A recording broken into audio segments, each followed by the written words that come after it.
What's up everyone, how are you all? Today we are back with another blazing Naruto story. What if Naruto was betrayed by his family and became the new Sage of Darkness? If you enjoy, then please like, share and do comments. And also check the description box to original creator of this beautiful creation. The sun slowly set over Konohagakure no Sato, one of the 5 great shinobi villages. While most businesses were locking their doors for the night, one person was not so lucky. In the tall tower near the center of the village, the 5th Hokage, Tsunade Senju, sat behind her desk, a large pile of paperwork next to her. She sighed and ran a hand through her long blonde hair, knowing she had brought this on herself. Despite what many people thought, being Hokage didn't mean day after day of endless paperwork. Even with all the extra paperwork the Suna auto invasion had created, on top of the paperwork generated by the hospital, she still found time to train her new apprentice Sakura Haruno and still have an hour or two to herself every day. The endless paperwork was just an easy excuse for when she didn't want to have to deal with somebody. However, over the last few days she had slacked off a bit, resulting in her current predicament. She sighed once again as she dated her signature. "Brat, you better hurry up and get back here," she muttered to herself. "I'm getting tired of waiting for you to take this job from me." The reason for her recent slacking was her preparing for the return of the #1 hyperactive knucklehead ninja of Konoha. The one who had snapped her out of her decades-long depression following the deaths of her brother and lover in the Second Shinobi World War. The Jinchuriki of the 9-tailed demon fox, the last known member of the Uzumaki clan, and self-proclaimed 6th Hokage, Naruto Uzumaki. "You know, when you put it that way, you'll probably scare the brat away," a voice behind her said. Tsunade looked over her shoulder and saw someone she wasn't expecting for a few more days. It was her teammate, the legendary Toad Sage Jiraiya. Noticing the glare she was giving him, his dopey grin got bigger. "Come on Tsunade, I don't see you for 3 years and the first thing you do is glare at me?" Jiraiya pouted. "I thought we had something special." Tsunade rolled her eyes but couldn't herself from smiling. "Welcome back," she said before going back to filling out paperwork. "You should have let me know you were coming back early. Sakura will be disappointed she didn't get to meet Naruto as soon as he got back." Jiraiya moved to sit on the couch, but before he could get comfortable, Tsunade asked the one question he had been hoping to put off. "Speaking of which, where is Naruto?" Trying to figure out how to word it so Tsunade wouldn't kill him, he decided to just rip the band-aid off. Putting on his best smile, he happily declared, "No idea. Honestly, I haven't seen him in over a year." Seeing Tsunade freeze up, he realized that his efforts to sound optimistic made him sound a little too enthusiastic about not knowing Naruto's whereabouts. Before he could start explaining, Tsunade snapped the pen she was writing with and slowly stood up. "Jiraiya," she said in the evilest tone he had ever heard. "You have exactly 3 seconds to start explaining why Naruto isn't with you, or I will unleash a hell that will make Orochimaru's experiments look merciful." She began slowly cracking her knuckles while Jiraiya began panicking. "Wait, wait, wait," he begged. The toads were watching over him the whole time. He was never in any danger. "Look." Jiraiya quickly flew through the hand seals for the summoning technique. In a puff of smoke, a small toad, with large eyebrows wearing a dark cape, appeared. Before he even realized where he was, Jiraiya grabbed him and held him in front of Tsunade like a shield. "Go on Fukasaku. Tell Tsunade what Naruto's been up to. Tell her he's fine. Go on." Fukasaku quickly separated himself from Jiraiya and jumped onto Tsunade's shoulder. "Please refrain from using me as a shield in the future," he said as he dusted himself off. "Especially since I told you it was a bad idea to wait this long to tell her." Fukasaku turned and hopped onto Tsunade's desk. "That aside," he said as he began clearing some space, "I have some papers that Naruto wanted me to pass on to you once he got back. I don't see any harm in giving them to you a few days early. And Naruto's fine." Satisfied that Tsunade's desk was cleared enough, he turned back to his summoner and the enraged medic still glaring at him. "I shall return momentarily," he said with a bow before reverse summoning himself. "See?" Jiraiya said nervously, "Naruto's fine. You can stop trying to kill me with your eyes now. Right, Tsunade?" The furious Hokage continued glaring for a moment before she turned and walked back to her desk. "Very well," she calmly started, "you've proven that Naruto isn't in any danger. So I can't be mad at you for that." She sat down and pulled a bottle of sake out of one of the drawers. Now for my next question. Tsunade opened the bottle and swigged, as Jiraiya nervously sat in the chair in front of her desk, knowing she probably didn't want him lounging on the couch right now.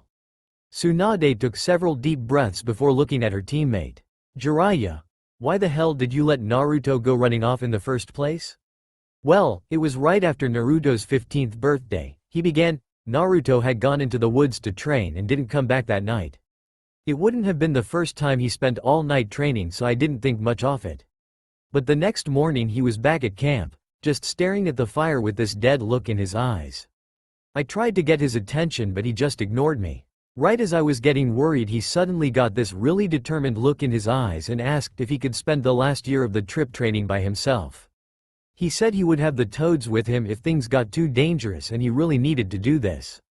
After seeing that look in his eyes, I agreed, but told him that if he wasn't learning anything, the toads would summon him back to me. I didn't hear anything from them, so I assumed everything was going well. Before Tsunade could begin lecturing him on how irresponsible it was to just hope the toads could summon Naruto away from danger, Fukasaku reappeared with a haphazard pile of scrolls and papers. Last time I get Gamakichi to keep track of paperwork. He muttered to himself. Sorry about the disorganization, but I think I can find the important ones. He began looking through the papers while Jiraiya and Tsunade wondered what exactly Naruto did to generate this much paperwork. Fukasaku picked up a scroll and gave it to Tsunade. This details the origins of chakra and the first chakra users.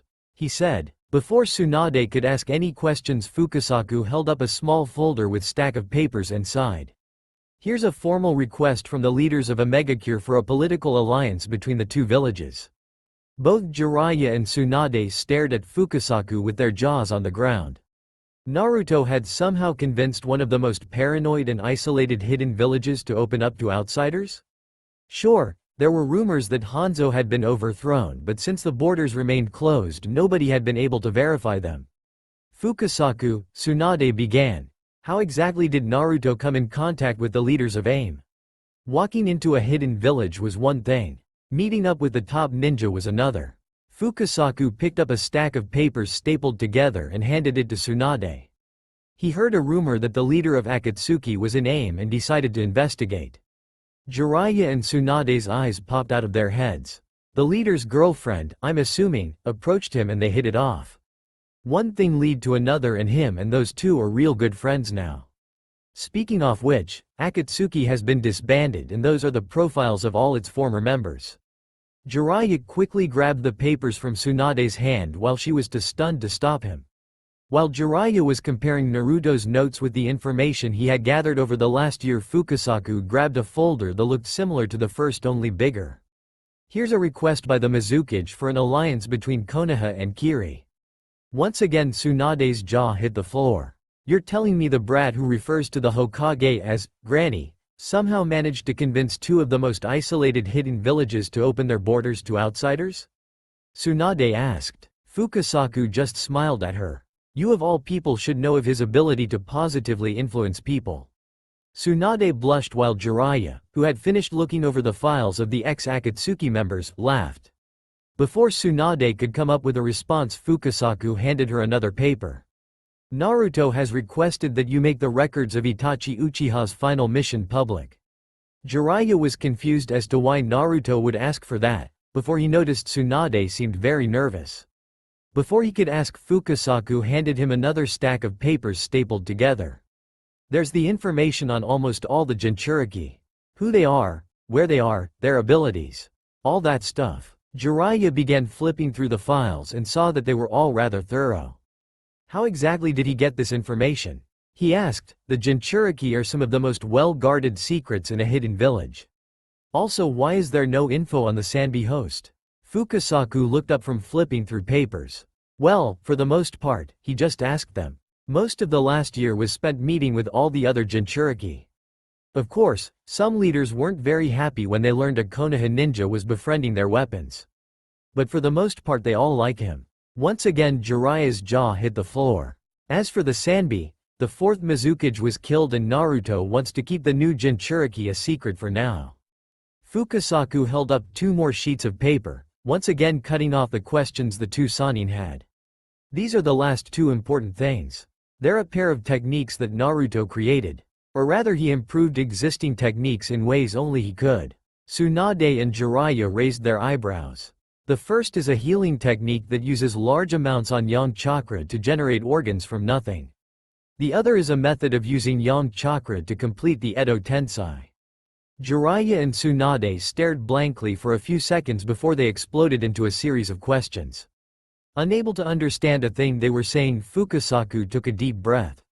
Shut up. The two ninjas stopped, if only because they were shocked such a small toad could be so loud. If you two have any questions you can just ask Naruto yourselves. He should be back tomorrow with his new teammates.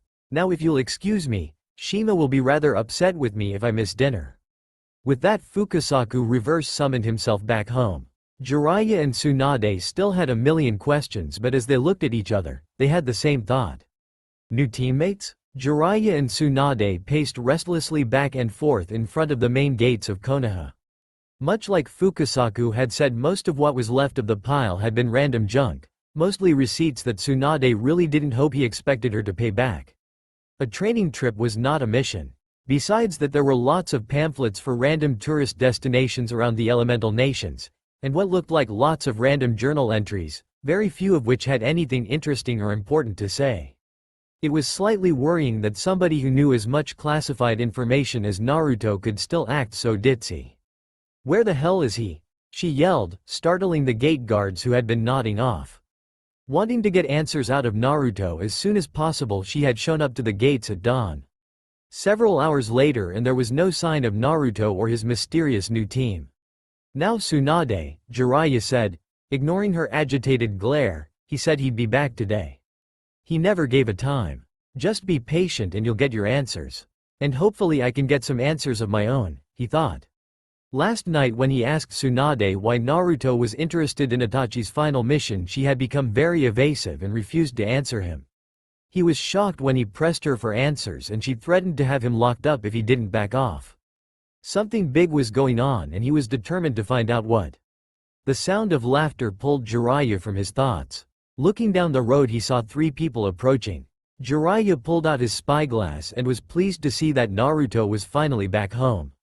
Aside from growing a few inches and adding a long red jacket to his outfit, he looked exactly the same as he did when they had parted ways a year ago. Now to get a look at these new teammates of his. Looking to Naruto's right he saw the source of the laughter. It was a girl about Naruto's age with lopsided red hair and glasses. She was wearing a purple button-up shirt that was barely buttoned, showing a bit of cleavage and her toned stomach. Her long legs were also on display thanks to the shorts she was wearing. Not bad kid, Jiraiya thought with a perverted grin. Now let's see the other one. Looking to Naruto's left he was very pleased to see another girl about Naruto's age, who seemed to be the butt of whatever the redhead was laughing at, judging by the angry blush on her face. She had long black hair and was wearing a sleeveless pink kimono that showed off her strong arms, presumably gained from swinging the massive sword strapped to her back. All in all she was rather cute, in an oddly boyish sort of way. Hey, pervy sage, Granny Tsunade, I'm back. The two Sannin groaned at hearing their old nicknames again. The three teens stopped in front of the village leader and stood at attention. Naruto Uzumaki reporting for duty. These are my friends, Haku, the brunette gave a polite wave, and Karen. The redhead adjusted her glass and nodded. So did you get my letters?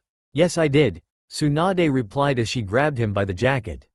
And there's the little matter of you running your mouth about classified missions that we need to talk about. My office, now. Before Naruto could respond she dragged him down the street kicking and screaming. Well, Jiraiya said, I doubt that was the welcome he was expecting. He turned and looked at the two newcomers who were laughing at their friend's unpleasant situation. So, the teens stopped laughing and looked at the sage. Exactly how close are you ladies with Naruto? He asked as he pulled out his notepad. Haku's blush returned as did Karen's laughter. Suddenly Karen pulled Haku into a tight hug. I hate to break it to you, she said, but the two of us are seeing each other exclusively. She punctuated his sentence by kissing Haku on the cheek. Jiraiya began giggling and writing before a depressing thought occurred to him. So you're telling me after all this time Naruto is still completely clueless when it comes to the ladies? He asked with a sigh. Haku and Karen looked at each other before they exploded into laughter. Jiraiya raised an eyebrow. What's so funny? You'll have to ask Naruto since it's his story to tell, but let's just say you couldn't be more wrong. Haku said with a laugh. Come on Karen, I'm sure Lady Tsunade will have some questions for us as well.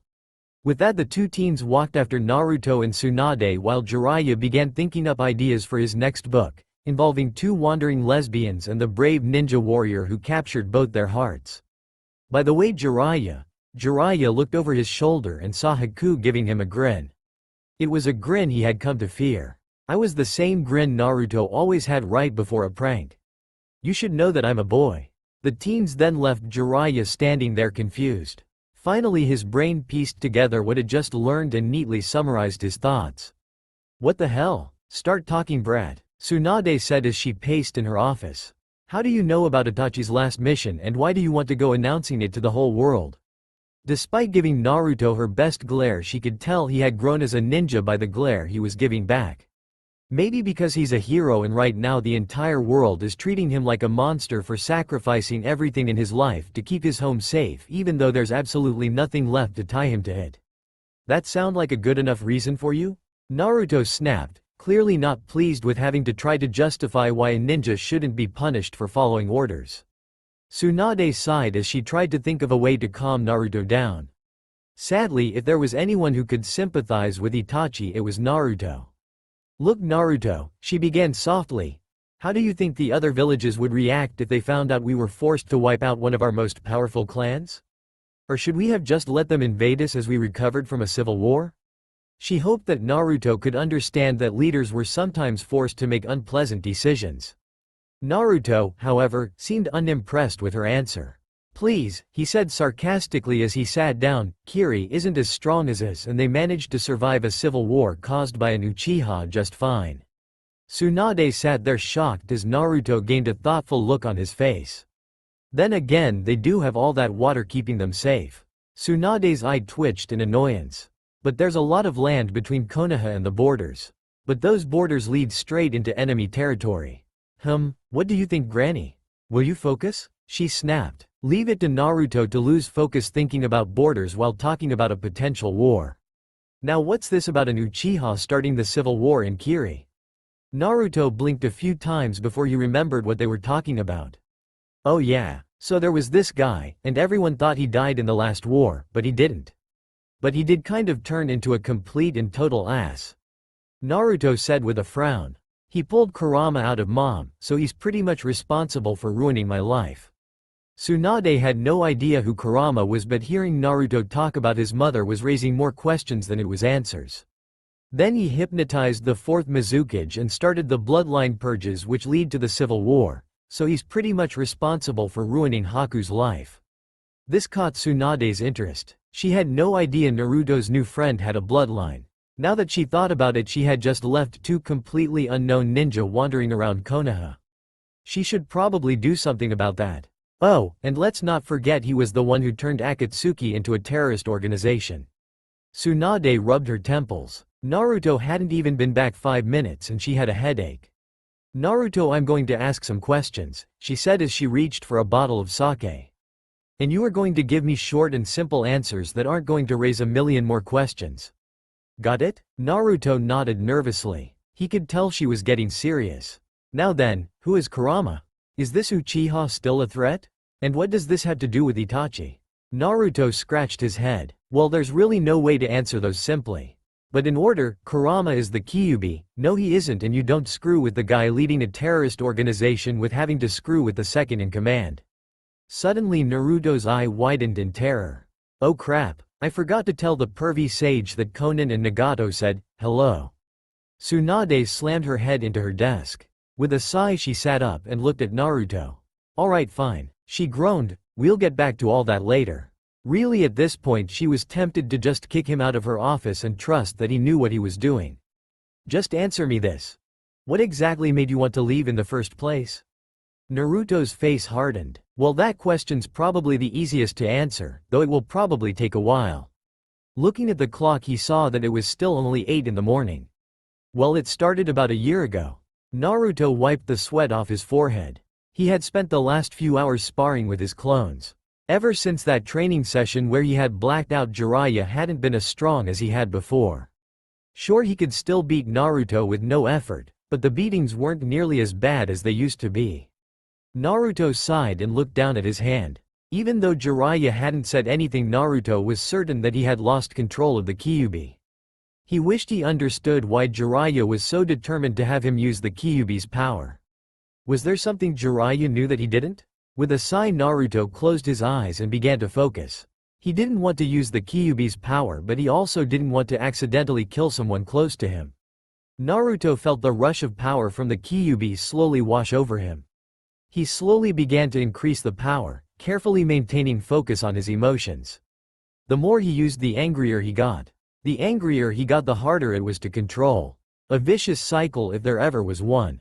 Naruto opened his eyes and froze with horror, or at least he would have if his body wasn't moving on its own. No, no, no, no, no, he thought, since he could scream it out. The veil of blood-red chakra surrounded his body, pull him forward against his will. Why is this happening? He thought. Last time he had lost control, the last thing he heard was the Kyuubi laughing and taunting him. Now there was nothing. It was almost like the chakra itself was moving him around. Naruto could only watch as his body crawled into a small cave that was covered up by the roots of an extremely ancient-looking tree.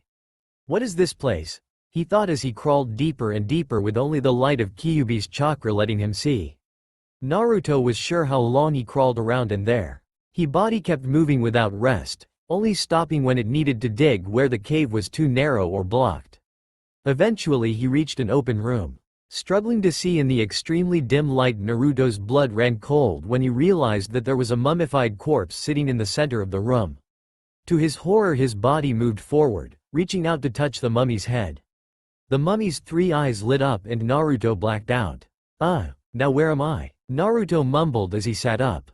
Looking around, he saw he was in what looked like a weird mixture of a sewer and a boiler room. Behind him was a giant cage with a seal holding it closed. How did I get inside my mind? He asked as he stood up. Before he could investigate further, a strange bubbling noise caught his attention. Looking down, he saw the water was slowly draining away. A rattling drew his attention to the walls where several pipes began falling down. Well, this is interesting. A deep voice rumbled behind Naruto. Naruto turned to see his prisoner, the 9-tailed demon fox, staring at him from behind the seal with a rather deranged grin its face. Before Naruto could tell the fox off like usual, it leaned its head back and slammed them into the bars of its prison. To Naruto's horror, the bars, much like the pipes on the walls, fell uselessly to the ground. Naruto slowly backed away as the fox continued to stare at him the same way a predator stares at its prey. But before Naruto could be eaten alive, another unfamiliar voice cut in. Well, Kurama, you seem to have developed a rather cross personality over the ages.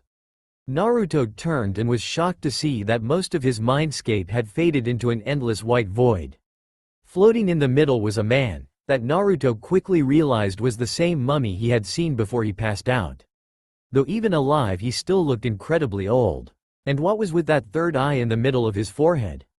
That's impossible. Naruto looked and saw the Kyuubi slowly backing away from them, a look of confusion and fear on its face. You're supposed to be dead. Naruto looked back at the man with a look of wonder. Who was this guy and how strong was he if the Kyuubi was scared of him? Excuse me. The old man looked down at Naruto, the same peaceful expression on his face. So who exactly are you and what are we doing in my mind? The Kyuubi growled at Naruto's disrespect while the old man simply laughed. I suppose a proper introduction is in order.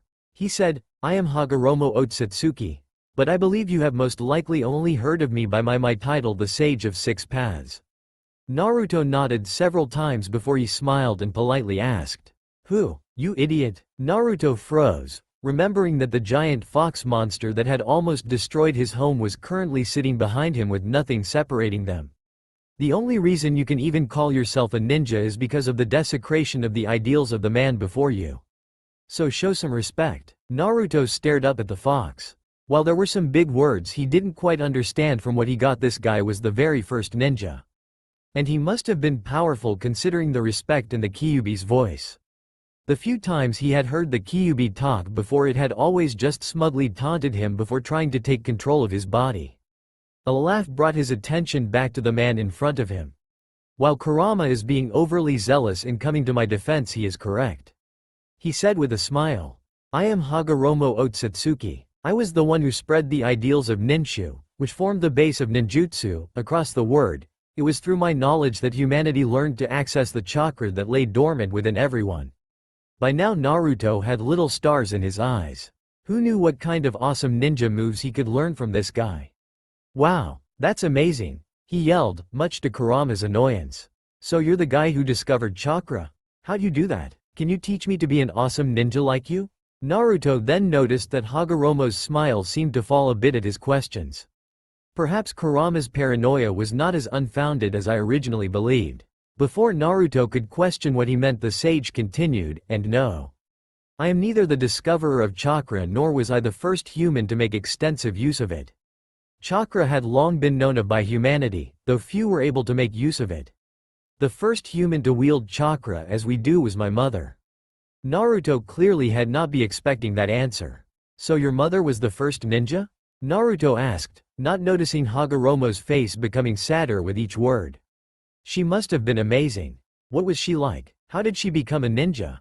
Naruto imagined himself as an awesome sage with his mother as a kick-ass ninja cheering him on and supporting him. Before he could continue his fantasy, a sad sigh pulled him from his thoughts. My mother was named Kaguya Otsutsuki. Hagoromo said. She was the princess of a great and powerful kingdom. Within that kingdom was a tree known as the Shinju, which bore a fruit overflowing with chakra. According to legend, eating the fruit would gift a person with a godly level of power.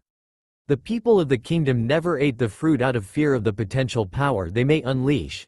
Outsiders frequently attempted to invade the kingdom in order to steal the tree's power for themselves. Eventually my mother grew weary of seeing her home repeatedly be brought to the brink of destruction. She ate the fruit herself, and became so powerful that not only was she able to stop the invasions but she brought an end to all wars everywhere. Naruto's jaw was on the floor with amazement. If they taught stuff like this in history class, maybe he'd pay attention. Then again, maybe they did and he slept through it. But, eating the fruit changed something within her. Those who knew my mother before stated that she was kind-hearted and loving. But my entire life I knew her to be nothing but cold and distant even at the best of times. Myself and my brother were both born with incredible power, though nowhere near her level. We began teaching others to use their chakra in order to improve their lives. For some reason this enraged her and she demanded that we cease spreading the secrets of chakra. When we refused, several disciples of ours disappeared. We eventually discovered that they had been murdered. Naruto gulped in fear. We were greatly concerned for her rapidly failing mental health. But before we could intervene, tragedy struck. One day, she observed a young man use chakra to climb a wall to deliver a letter to the woman he was smitten with. Seeing what she felt to be her godly power used for such a mundane task caused something within her to break. She hypnotized the entire kingdom and fed them to the Shinju, turning them into abominations neither man nor plant. When we confronted her, she merged herself with the Shinju, turning into a 10-tailed monstrosity that began ravaging the land, draining the latent chakra of every living thing she came across. By now Hagoromo was struggling to hold back his tears. How did you stop her? Hagoromo looked up at Naruto and saw that Naruto was clearly uncomfortable asking but was still curious. Hagoromo laughed sadly. He supposed if anyone other than him were telling the story it would sound like a fanciful tale. I sealed her chakra within myself while her body was locked within a colossal stone prison in the sky. As I neared the end of my life I felt extra precautions were necessary. So I split her chakra into 9 fragments and gave each of them a life of its own. In amazement Naruto turned and looked at the giant fox behind him. I see you understand. The Biju are the result of my mother's lust for power. Their continued existence is what keeps the world safe from her wrath. Finally Naruto asked the question that had been bothering him the entire time he was here. As interesting as this is, what does all this have to do with me? Hagoromo smiled and explained that his chakra had brought him here as a result of being his second son's incarnation well as having Kurama's chakra. He then warned Naruto about Zetsu, a veil creature that Kaguya had created with the last of her power, and taught Naruto of a fuinjutsu that could stop Kaguya should Zetsu's plans come to fruition. During this time he got to know Kurama, who was still a jerk, though the threats of murder and possession stopped. Eventually Hagoromo bid Naruto farewell, but not before letting Naruto know that he believed if anyone could bring peace to the world it was him.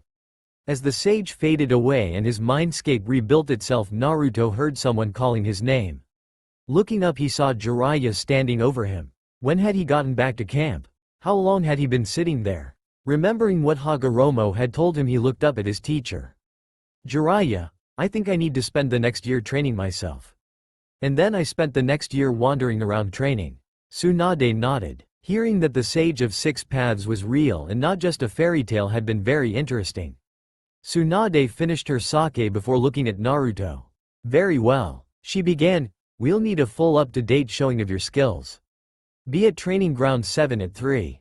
We'll test you to see just how good you really are. Naruto looked at the clock and smiled.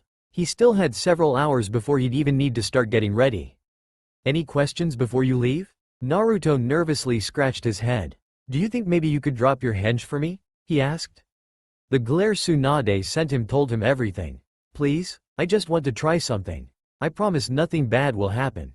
Tsunade gave a groan of irritation and reluctantly dropped her transformation. Naruto did his best not to cringe. She may have been in her early 50s, but without the henge so looked like she was in her 70s.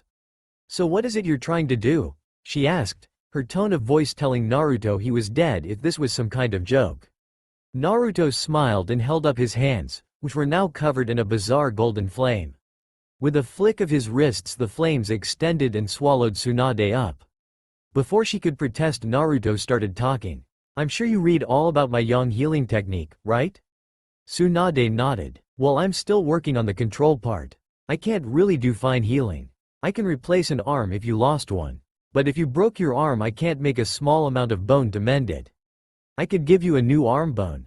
But having 1 and 2 halves of a bone really isn't that good for you. Tsunade managed to avoid rolling her eyes at the statement. She was too busy feeling better than she'd felt in years. So when I first found I could do this I read some books on biology. I thought maybe I could revitalize old cells and reverse aging. But nobody I tried it on got younger. They just had some extra chakra that made them all twitchy for a few hours. So what makes you think it will be any different for me? Tsunade asked. Of course she wasn't complaining. She felt amazing. If this how twitchy people felt, she needed to switch to coffee. Well, your creation rebirth technique heals you by speeding up cell division. I know it's a long shot, but I'm hoping my technique will see the artificial aging as unnatural damage to fix it. Like the difference between a boulder slowly eroding over time and someone with a hammer smashing it to pieces. Naruto lowered his hands and the light around Tsunade began to fade. Now let's see how. Whoa, that worked a little too well. Tsunade's eyes widened in terror as she spun to look at her reflection in the window. If that brat turned her into a kid, she was going to beat him so badly even she wouldn't be able to fix him. What the hell did you? Tsunade's complaint died in her throat. She looked more or less the same as her henge normally did. At worst she looked a few years older. What do you mean too well? I look amazing. Well, I figured if it worked you'd look your actual age, not 20 years younger. Seeing the look of joy on her face he decided not to question it. So training ground 7 at 3, right? Tsunade nodded while continuing to check herself out. Alright, see you then. Naruto opened the door to Tsunade's office and saw Haku and Karen waiting outside. So, Karen asked awkwardly, do we need to officially be allowed in? Is there something we need to sign? Can we stay here? Naruto smiled and gave her a thumbs up. Of course you can stay here, he said happily, and we can take care of the paperwork later. For now let Tsunade enjoy her new look. Ignoring the confused looks on their faces he grabbed their arms and dragged them away. Come on, I can't wait to introduce you to my friends. Sakura Haruno gave a bored sigh as she browsed the various shop windows. Last night an Anbu had shown up at her house with a message saying the training was cancelled today. She supposed she could meet with Ino, but until she was done with team training she had nothing to do. She wished Naruto would hurry up and get back. The past 3 years had been rather boring without him around. Hey Sakura. The kunoichi's eyes widened as the blonde she had just been thinking about ran towards her with 2 others in tow. Naruto? She asked happily, when did you get back? And who are those 2? She was slightly annoyed that Tsunade hadn't informed her that Naruto was coming back early. Naruto stopped in front of her and looked her over. Well, I'm glad to see you look just as beautiful as you did the day I left. Sakura blushed at this. And these were my teammates while I was gone. You met Hiku on our mission to the Land of Waves. The girly boy gave a nervous laugh. I don't believe we were properly introduced back then, given that I was both your enemy and slightly dead. A look of realization crossed Naruto's face. And this is my girlfriend Karen. The redhead next to him waved before holding her hand out to Hiku. And I believe I won the bet, she said. Hiku sighed and began digging through his pockets. Seeing Sakura's confused look, Karen smiled. With how much Naruto talked about you as we traveled, we both knew he would compliment you as soon as he saw you. Hiku thought he would say something stupid and make you mad. Naruto shot Hiku a look as he handed some money to Karen. You do tend to make poor word choices, he said. I was expecting you to say something like, you haven't changed a single bit. But you managed to surprise me. Ha ha ha, Naruto said sarcastically. I know how to talk to girls. You should know that. Hiku and Karen shared a look and a snicker. So Sakura, what was it like having the Hokage as a teacher? Sakura smiled. He may be more mature, but he was still Naruto. Well, it was really hard. But it was also a lot of fun. To start with, Sakura started telling Naruto about the training she had done for the past 3 years. But as they talked, they didn't notice the pair of pure white eyes narrowing into a hate-filled glare. That's so cool, Naruto exclaimed. Do you think maybe you could teach us some of that cool medical stuff? He asked. Sakura noticed that all 3 of them were giving her a hopeful look. This surprised her. Naruto wanting to be a medic? She would have laughed and played it off as a joke if the look he gave her wasn't completely serious. Seriously? She asked. All 3 of you want to be medics? Naruto and Karen shared a look before looking at Hiku, then back at Sakura. Well, I think Haku's the only one interested in specializing in it. He responded, and he already knows a lot about the basics. He's really good with herbs, and don't forget he's the one who put Zabuza in a near-death state and helped him recover from it. Sakura nodded with excitement. The 13-year-old Sakura with no medical training couldn't appreciate just how difficult it was to put someone into a near-death state. And Hiku had done it in the middle of a battle. Naruto had just brought Konoha a potential goldmine of a medic. What about you and Karen? She asked. The Naruto she knew was more a beat the crap out of the bad guys before they hurt someone, rather than a healer. Karen looked smart enough to be a healer, but looks didn't count for much in the ninja world. Look underneath the underneath. We both have chakra with healing properties. Even if we aren't medics, it'd probably still be good to know. Naruto said with a smile while Karen was looking at Hiku while pouting and mumbling something about, only he can use my chakra. Sakura smiled. Naruto's new friends seemed a little weird, but they also seemed nice. Come on Naruto, she said as she grabbed his hand. I can't wait to tell everyone you're back. She began to pull Naruto along. And you'll have to tell me all about what happened while you were gone. Naruto sighed happily. It was nice being back in Konoha. He even got to hold Sakura's hand. Sadly, before he could enjoy it, the familiar sensation of death bearing down on him caught his attention. He quickly grabbed Sakura in his arms and jumped backwards, ignoring her startled screams. Naruto, what the hell do you think you're doing? She screeched. Looks like she tried to kill you again, Hiku said blankly. Sakura was about to ask what he meant when she saw the road in front of them.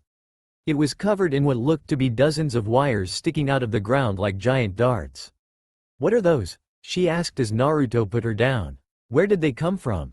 She reached out to touch one when Karen grabbed her hand. Don't touch those, she warned, they will drain your chakra, potentially fatally. As for where they came from, you can thank the rabbit bitch. Karen, what did I tell you about being nice? Naruto asked as he walked past Sakura wearing gloves covered with seals.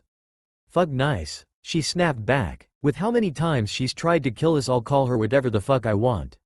Naruto began plucking the wires, causing them to go limp and revealing them to be strands of hair.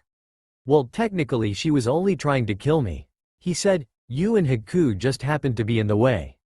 Karen growled, apparently unsatisfied with the answer, while Sakura was more confused than ever. Who are you talking about? What's going on? The 3 ninja pointed to the roof of a nearby building. Sakura followed their fingers and gasped at what she saw. Sitting on the roof was one of the most beautiful women she'd ever seen. She was wearing a kimono similar to the ones she'd seen in paintings of ancient nobility. She had long flowing white hair that apparently served as a weapon. Oddly, besides having pure white eyes, she had what looked like horns plus a large red eye in the middle of her forehead. Sakura could see several seals on her neck and wrists. But what really caught her attention was that her beautiful face was twisted into the foulest scowl she had ever seen. "Who is that?" Naruto finished collecting the hairs and waved to the woman. "Better luck next time, Kaguya," he yelled. If possible, her scowl got even fouler as the space behind he warped into a portal that swallowed her up. Sakura's head was starting to hurt. "Naruto, who was that?" she asked as Naruto finished picking up Kaguya's hair and started pulling his gloves off. "That was Kaguya Otsutsuki," he said. "She was the very first ninja. Unfortunately, all that power drove her insane, so I'm going to fix her." Haku and Karen groaned. Apparently they didn't feel the same way. "Naruto, she couldn't possibly be the first ninja." Sakura said, "That would make her at least 1,000 years old." Naruto laughed and gave her a thumbs up. "Yeah, I hope I look that good when I'm 1,000. He said completely seriously. Sakura looked to Haku and Karen for support, but apparently they believed Naruto's story.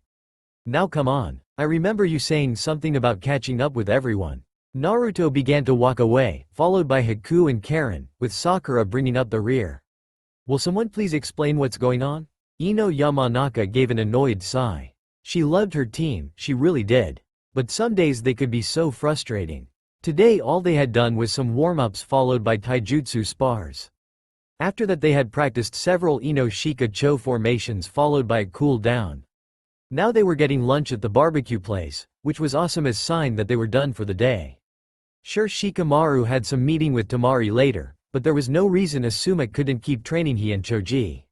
She swore that if not for her constant complaining they would never get anything done. Her attention was drawn to the entrance as her best friend Sakura walked in with two people she didn't recognize and a blonde she was very surprised to see. "Naruto?" she asked, "is that you?" Choji and Shikamaru were drawn out of their conversation by her question. "When did you get back?" Naruto smiled and waved at them. "Hey guys, what's up?" He walked over followed by Sakura and the two mystery people. "So like I was saying," he said to Sakura, "with all the seals on her she's about as strong as all 5 Kage put together." Sakura paled in fear while Team Asuma looked confused. Was he talking about one of the girls with him? They didn't seem that strong. Troublesome. Shikamaru groaned. "So Naruto, what happened on your trip and who are the girls?" Naruto and the redhead laughed while the brunette got an annoyed smile. "The redhead is Karen," she waved while looking at the menu the waiter had brought over. "And the guy with the sword is her boyfriend Haku."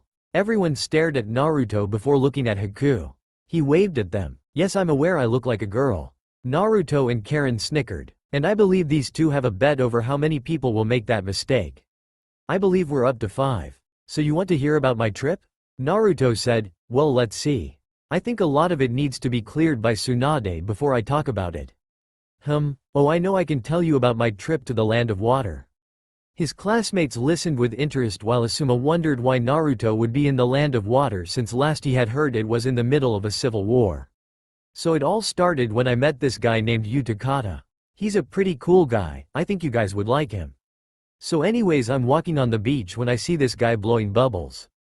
He seems interesting, so I stopped to talk to him. Well, one thing led to another."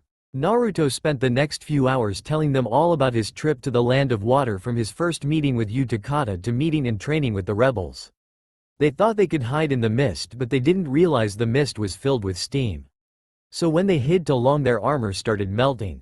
They tried to run but we caught them and to everything that wasn't starting to melt. Everyone was listening, amazed to hear that the class idiot had already fought in a war. So with all the extra weapons we had with went. Sakura Haruno. Everyone turned to see an Anbu standing behind them. "The Hokage has ordered you to report to Training Ground 7 in an hour." Naruto looked at the clock and saw it was now 2. "Sorry guys," he said as he stood up and paid for his lunch. "My evaluation's in an hour. I'll talk to you later." Team Asuma all sadly groaned. "Come on, you can't leave us hanging like that." Ino whined. "What happened next?" Choji and Shikamaru nodded in agreement. Naruto smiled and pointed at the clock. "What happens next is Shikamaru gets in trouble for not meeting Temari on time." Naruto walked away laughing while Shikamaru stared off into space before he bolted out of the restaurant. "Troublesome. Did we really have to leave early?" Sakura asked. Her and Naruto were walking alone since Haku and Karen had gotten directions to Naruto's house and taken off, though Naruto had invited them to watch his evaluation. "No, but that seemed like a good place to stop," he replied. "Otherwise I'd still be in the middle of the story when I had to leave." Sakura was curious what happened if that didn't qualify as the middle. Before she could continue that train of thought, her and Naruto saw two more of their classmates walking towards them. "Hey Kiba." Crap, what was Kiba's teammate's name? Naruto racked his brain of answers before finally remembering. "Shino." "What's up Shino?" Kiba waved while Shino calmly walked behind him. "Yo Naruto, when did you get back?" Kiba asked while the giant dog next to him barked happily. Naruto started petting the dog. "I just got back today. I'm getting ready for my evaluation," he said. "And I'm guessing this little guy is Akamaru?" he asked as he scratched him behind the ears. Yes he is. Yes he is." Kiba laughed at Akamaru, knowing he hated people baby talking to him. "Hello Naruto," Shino said. "I am surprised you remember me." "Why?" "Because the two of us have rarely interacted before this." Naruto scratched the back of his head, not wanting Shino to know how right he was. "Come on Shino," he said nervously, "who could forget about you?" Naruto couldn't tell what Shino was thinking due to his glasses, but he had the feeling Shino didn't believe him. "Man, it sucks you got back today," Kiba said. "We were just about to leave for a mission. You need to tell us all about your trip, man. So, you have any luck with the ladies?" Sakura was about to tell Kiba to shut up and stop being a pervert while Naruto had a rather pervy grin. Before either could voice their thoughts, everyone was forced to jump away from a giant tiger made of ink. "I've only been home one day and I've already been attacked twice. Seriously universe, what the hell?" Naruto angrily muttered as he threw a kunai straight into the tiger's head. "Where'd it come from?" "Up there," Sakura said, point at a roof down the street. Naruto looked and saw a very pasty kid with short black hair and a bizarre revealing outfit. He opened a scroll and grabbed a brush before drawing faster than anyone could follow. His drawings turned into a pack of tigers and attacked the group of friends. Naruto quickly summoned several clones to deal with them. Soon the street was filled with ink splotches and smoke. The creepy kid looked around, unable to see Naruto anywhere. "You know it's rude to attack people you haven't even met yet." The creepy kid spun around and saw Naruto sitting right behind him. "You know I have this interesting ability to sense emotions. Negative emotions are easier, but I can still feel the positive ones." He stood up and slowly approached the creepy kid. "Usually when someone's trying to kill me like that, they have a lot of negative emotions. But you don't really have any emotions at all. You wouldn't happen to be one of those rude creeps I was warned about, would you?" The creepy kid's eyes shot open before he quickly schooled his features. "Do me a favor," he said as he leaned close. "Tell Danzo his past is about to catch up to him." The creepy kid stared for a few seconds before he burst into ink. Naruto jumped down and rejoined the others. "What the hell was up with that guy?" Kiba asked. Naruto looked at the ink splattered everywhere and decided he better leave before someone made him clean it up. "Just some overly enthusiastic guy who couldn't wait to test me. Speaking of testing, me and Sakura need to get to Training Ground 7. Go luck on your mission, guys. Later Hinata." A loud squeak got Kiba and Shino's attention. Hinata poked her head out from behind the tree she was hiding behind. As she watched Naruto and Sakura walk away, all she could think was, why didn't he want to talk to me? Naruto and Sakura entered Training Ground 7. Remembering when they first became ninja, they weren't surprised to see Kakashi sitting on the training logs. Kakashi gave them his usual eye smile and closed the book he was reading. "Hello Naruto, Sakura. It's been a while, hasn't it? You both look like you've done a lot of growing in the past 3 years." "Hey sensei," Naruto said. "Still reading those trashy romance novels?" Kakashi's eye twitched. Trashy romance novel was a step up from porn, but that was still his favorite book being insulted. "Glad to see you're just as loud-mouthed as you've always been." Now it was Naruto's turn to eye twitch. Kakashi held up a pair of bells. "I don't think I need to remind you how this test works. Come at me with the intent to kill or you'll never win." He attached the bells to his belt. "And go." With that he vanished. Naruto and Sakura slipped into fighting stances. "Any idea where his is?" Naruto asked. They looked around but saw no sign of their teacher. Sakura thought for a moment before pulling a pair of gloves out of her pocket. "Well, last time he hid underground."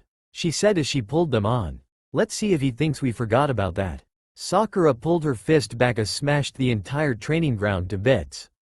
Naruto and the newly uncovered Kakashi both stared in horror. Note to self, they both thought, never get hit by her. I see she picked up your strength. Jiraiya said as he and Tsunade watched from a nearby tree. Bleach her blonde and she'd be a miniature you. Indeed, she's rather impressive. Karen said as she and Haku jumped onto the branch next to them. I see why Naruto wouldn't shut up about her. Well, actually she couldn't do that when he left. Tsunade said. Noticing the Haku had changed into a more combat-appropriate outfit, she asked. What's with the costume change? I would assume if Karen and I are going to join Konoha you'd need to evaluate us to assess our rank. We figured this would be a good time to do so. Not if they take too long getting the bells. Jiraiya said, knowing Kakashi they could be out here all night. Haku and Karen laughed. You seriously have no idea just how powerful Naruto is. Karen replied. Though I'd be amazed if he was forced to reveal his full strength here. Something bad would have to happen to push him that far. Hundreds of miles away outside of Sunagakura, 4 figures stood covered with black cloaks with purple music notes on them with a pinwheel eye in the center of them. Several Jonin in Suna uniforms stood behind them. We got all your spies out, the blonde one said to the hunchback. Can I please start blowing stuff up? The hunchback growled in annoyance. Yes, Deidara. He rasped in an extremely gravely voice. Just make sure you remember to use the special explosives you were given. Deidara laughed and summoned a giant unnaturally white bird. You got it, Sasori, my man, he said as he flew off. The hunchback turned to look at the Jonin behind him. Head to Otogakure, he said. We'll plan our next move once I get back. The ex-Suna non bowed and ran off. Let's go, Sasori said as the other 2 cloaked ninja followed him and the first explosions went off over Suna. Get ready, Kakashi, Naruto said as he charged up a Rasengan. Because I'm going to AAHHH. He dropped to his knees and grabbed his head. With a flash of pain he found himself sitting in an endless white void. Kurama was sitting behind him while 8 glowing fireballs sat in a circle around him. One had grown a large tanuki face. Naruto. It screamed. It's just like Kakuo and Chome warned. Suna's under attack. There's at least 4. I'm pretty sure all of them are ex-Akatsuki. Help. Naruto removed his hands from his ears. Don't worry, Shukaku. I'll be there as soon as possible. Just hold them off for as long as you can. The tanuki nodded and faded away. Let's do this, Kurama, he said as the fox behind him got an insane grin. Naruto. Sakura yelled as tried to get his attention. Are you okay, Naruto? Kakashi stood off to the side. He was worried about Naruto, but he wasn't dumb enough to just walk up to him in the middle of a test. Suddenly Naruto jumped up. Sorry Kakashi, but I need to end this right now. Kakashi braced for an attack as Naruto held up his hand. Dark rings appeared around Naruto's eyes as he channeled chakra through his hand. Suddenly the bells flew from his belt and into Naruto's hand. Naruto tossed one to Sakura. We win. Got to go. Haku. Karen. Let's go. Haku and Karen jumped from the tree along with Jiraiya and Tsunade. Naruto, what's going on? Tsunade asked. Naruto began channeling the same golden chakra he and healed her with, only this time it spread over his entire body. Suna's under attack, he said. The 3 of us will go on ahead. You send backup. Before Sakura or Tsunade could protest, Naruto's chakra exploded. Where a teenage human once stood was now a giant golden 9-tailed fox. A glowing chain shot out of Karen's wrist and wrapped around his neck. She grabbed Haku and pulled them onto Naruto's back. The fox turned and jumped away. Tsunade stared in shock before turning to the masked Jonin. Kakashi, get ready. Team Kakashi and Team Asuma are providing backup to Suna. Now. Alright, listen up, Tsunade said as she looked at the ninja assembled before her. Approximately 15 minutes ago, Naruto Uzumaki, along with his 2 new self-proclaimed teammates, took off for Suna. They claim that Suna is under attack but failed to provide any details. You are to follow after them, provide assistance in the event they were right, and drag them back here so I can remind them that they can't just go running off whenever they want. Any questions? Sakura stepped forward. Lady Tsunade, she began, I believe I saw that creepy Kaguya woman chasing after him. Do you want us to do something about her too? Tsunade thought back and recalled seeing someone in white chasing after them. Wait, Kaguya? Tsunade said nervously. As in Kagaya Otsutsuki? Sakura nodded, not enjoying the look of fear crossing Tsunade's face. Is that idiot trying to get us all killed? What the hell is he thinking just letting her wander around? Naruto claims that she has several seals on his body that allows him to somewhat control her. Sakura said, but even still he claims she could fight all 5 Kage and win. Tsunade groaned. She was really starting to regret just letting Naruto skim over the details of his trip. You are to stay as far away from her as possible. Once Naruto gets back I'll have him fill me in. Any more questions? Nobody spoke up. Then move out. Team Kakashi and Team Asuma turned to chase after their favorite blonde idiot. The desert sun was beating down as Naruto, still a giant golden fox, ran as fast as he could across the dunes. Riding on his back were his teammates, Haku and Karen, and their new passenger Tamari. They had spotted her right at the edge of the land of fire and picked her up after quickly explaining what was happening. So do we have any idea who's attacking Suna? Karen asked Naruto. Luckily when Naruto went full-tailed beast mode he still appeared on top of Kurama's head so they could still talk to him. Well, I can't talk to Shukaku when my system is flooded with Kurama's chakra like this, he said. But from the way he was describing everything blowing up I'm guessing that Dei something guy is there. I believe the name you're looking for is Deidara, Haku said. And if the ex-Akatsuki's structure hasn't been changed too much, Sasori of the Red Sand is most likely with him. Tamari paled at that. Having a brother who was interested in puppets meant she had heard all the horror stories of what Sasori had done. Right, those two, Naruto said, but he didn't say anything about the other two. He said it seemed like they were just keeping the other Suna ninja from interfering. None of the ninja liked the sound of that. Naruto, do you think this could be a trap? Tamari asked. With 4 S-class missing nin attacking and only one actually doing any damage and the other 3 stalling for time it looked like a trap. Most likely, Naruto said, but Suna's under attack. I'm not about to just let my friends be killed because it's safer for me to run away. I'd be a pretty crappy Hokage if I did stuff like that. Everyone smiled at that. Naruto wasn't letting all his newfound power go to his head. Gaara raised another wall of sand in front of him to shield himself from the latest explosion to be launched at him. So far outside of destroying several buildings surrounding the Cage Tower and verbally taunting him, the attacker hadn't made any direct moves at him. So what were they waiting for? Gaara, the Cage looked up and saw a giant golden fox falling towards him. In a flash of light it vanished, leaving behind 4 teens. Don't worry, Team Naruto is here to save the day.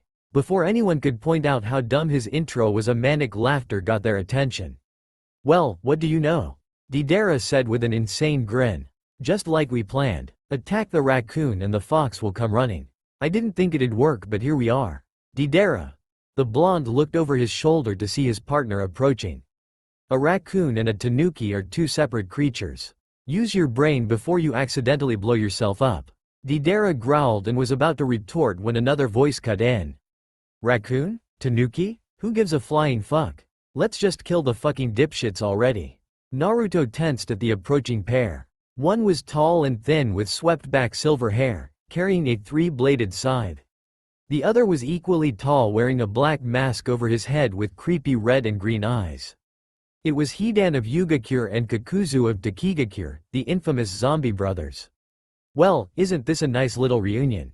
Naruto said sarcastically. Where's the 2-faced plant creep? He too scared to show up? Really, he was nervous. Haku and Karen had gotten stronger since they started training together, but they weren't S rank. Even with the ninja of Suna backing them up he wasn't sure if they could take them all. Deidara's laughter got his attention. Funny you should say that, he said as he went through several hand seals. I was given a special explosive just for this mission. When he finished the last seal the residue that coated the area began to glow. Several large blobs clustered together and began to take a familiar shape.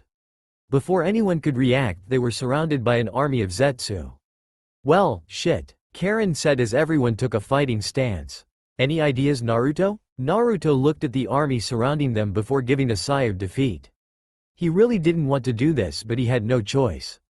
He made a seal and spiked his chakra. Sensing an attack one of the Zetsu charged him, only to stop inches from him as something grabbed the back of its head. Everyone slowly backed away. Standing in front of Naruto was Kagaya, a look of curiosity on her face. Kagaya, Naruto said slowly. If you promise to be good and not kill any of our allies, I'll let you keep the seal that blocks your ability to drain chakra off. He sighed again. Permanently. Do we have a deal? Kaguya's face slowly twisted into an insane grin. The Zetsu in her grip began to scream as it violently thrashed and clawed at her hand before slowly crumbling into a withered wooden husk. The Zetsu began to shake with fear as Kagaya turned to stare at them, a Cheshire cat grin splitting her face. Before any of them could react, she pounced on them and began draining them one by one.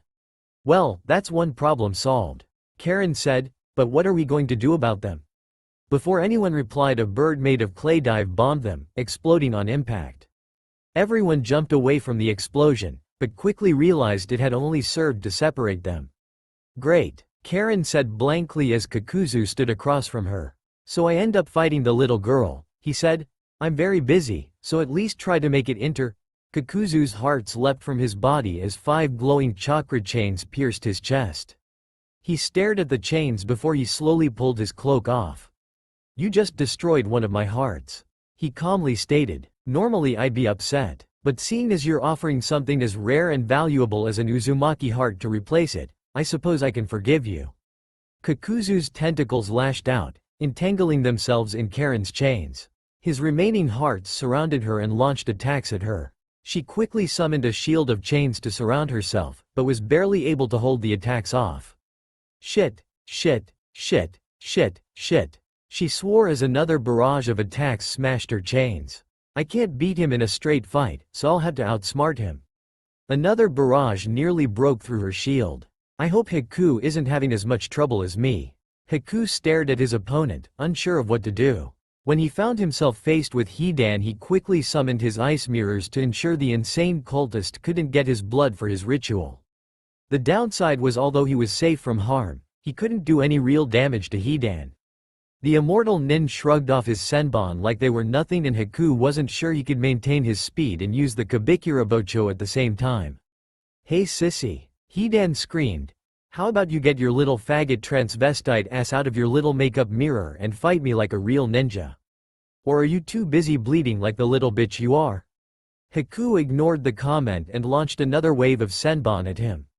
Hidan quickly blocked most of them, and the ones he didn't were easily removed. Bitch, put down the fucking sewing needles and fight me. Hidan smashed his scythe into one of the mirrors, leaving huge cracks all over it. Seeing an opening, Haku refroze the mirror, trapping Hidan's scythe. He quickly moved behind Hidan and swung Kabikirabocho as hard as he could.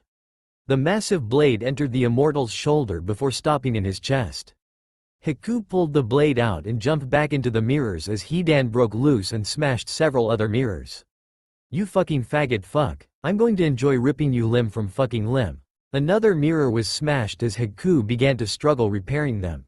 I can't maintain my mirrors in this desert environment, he weakly said to himself. I hope Karen and Naruto are doing better than me.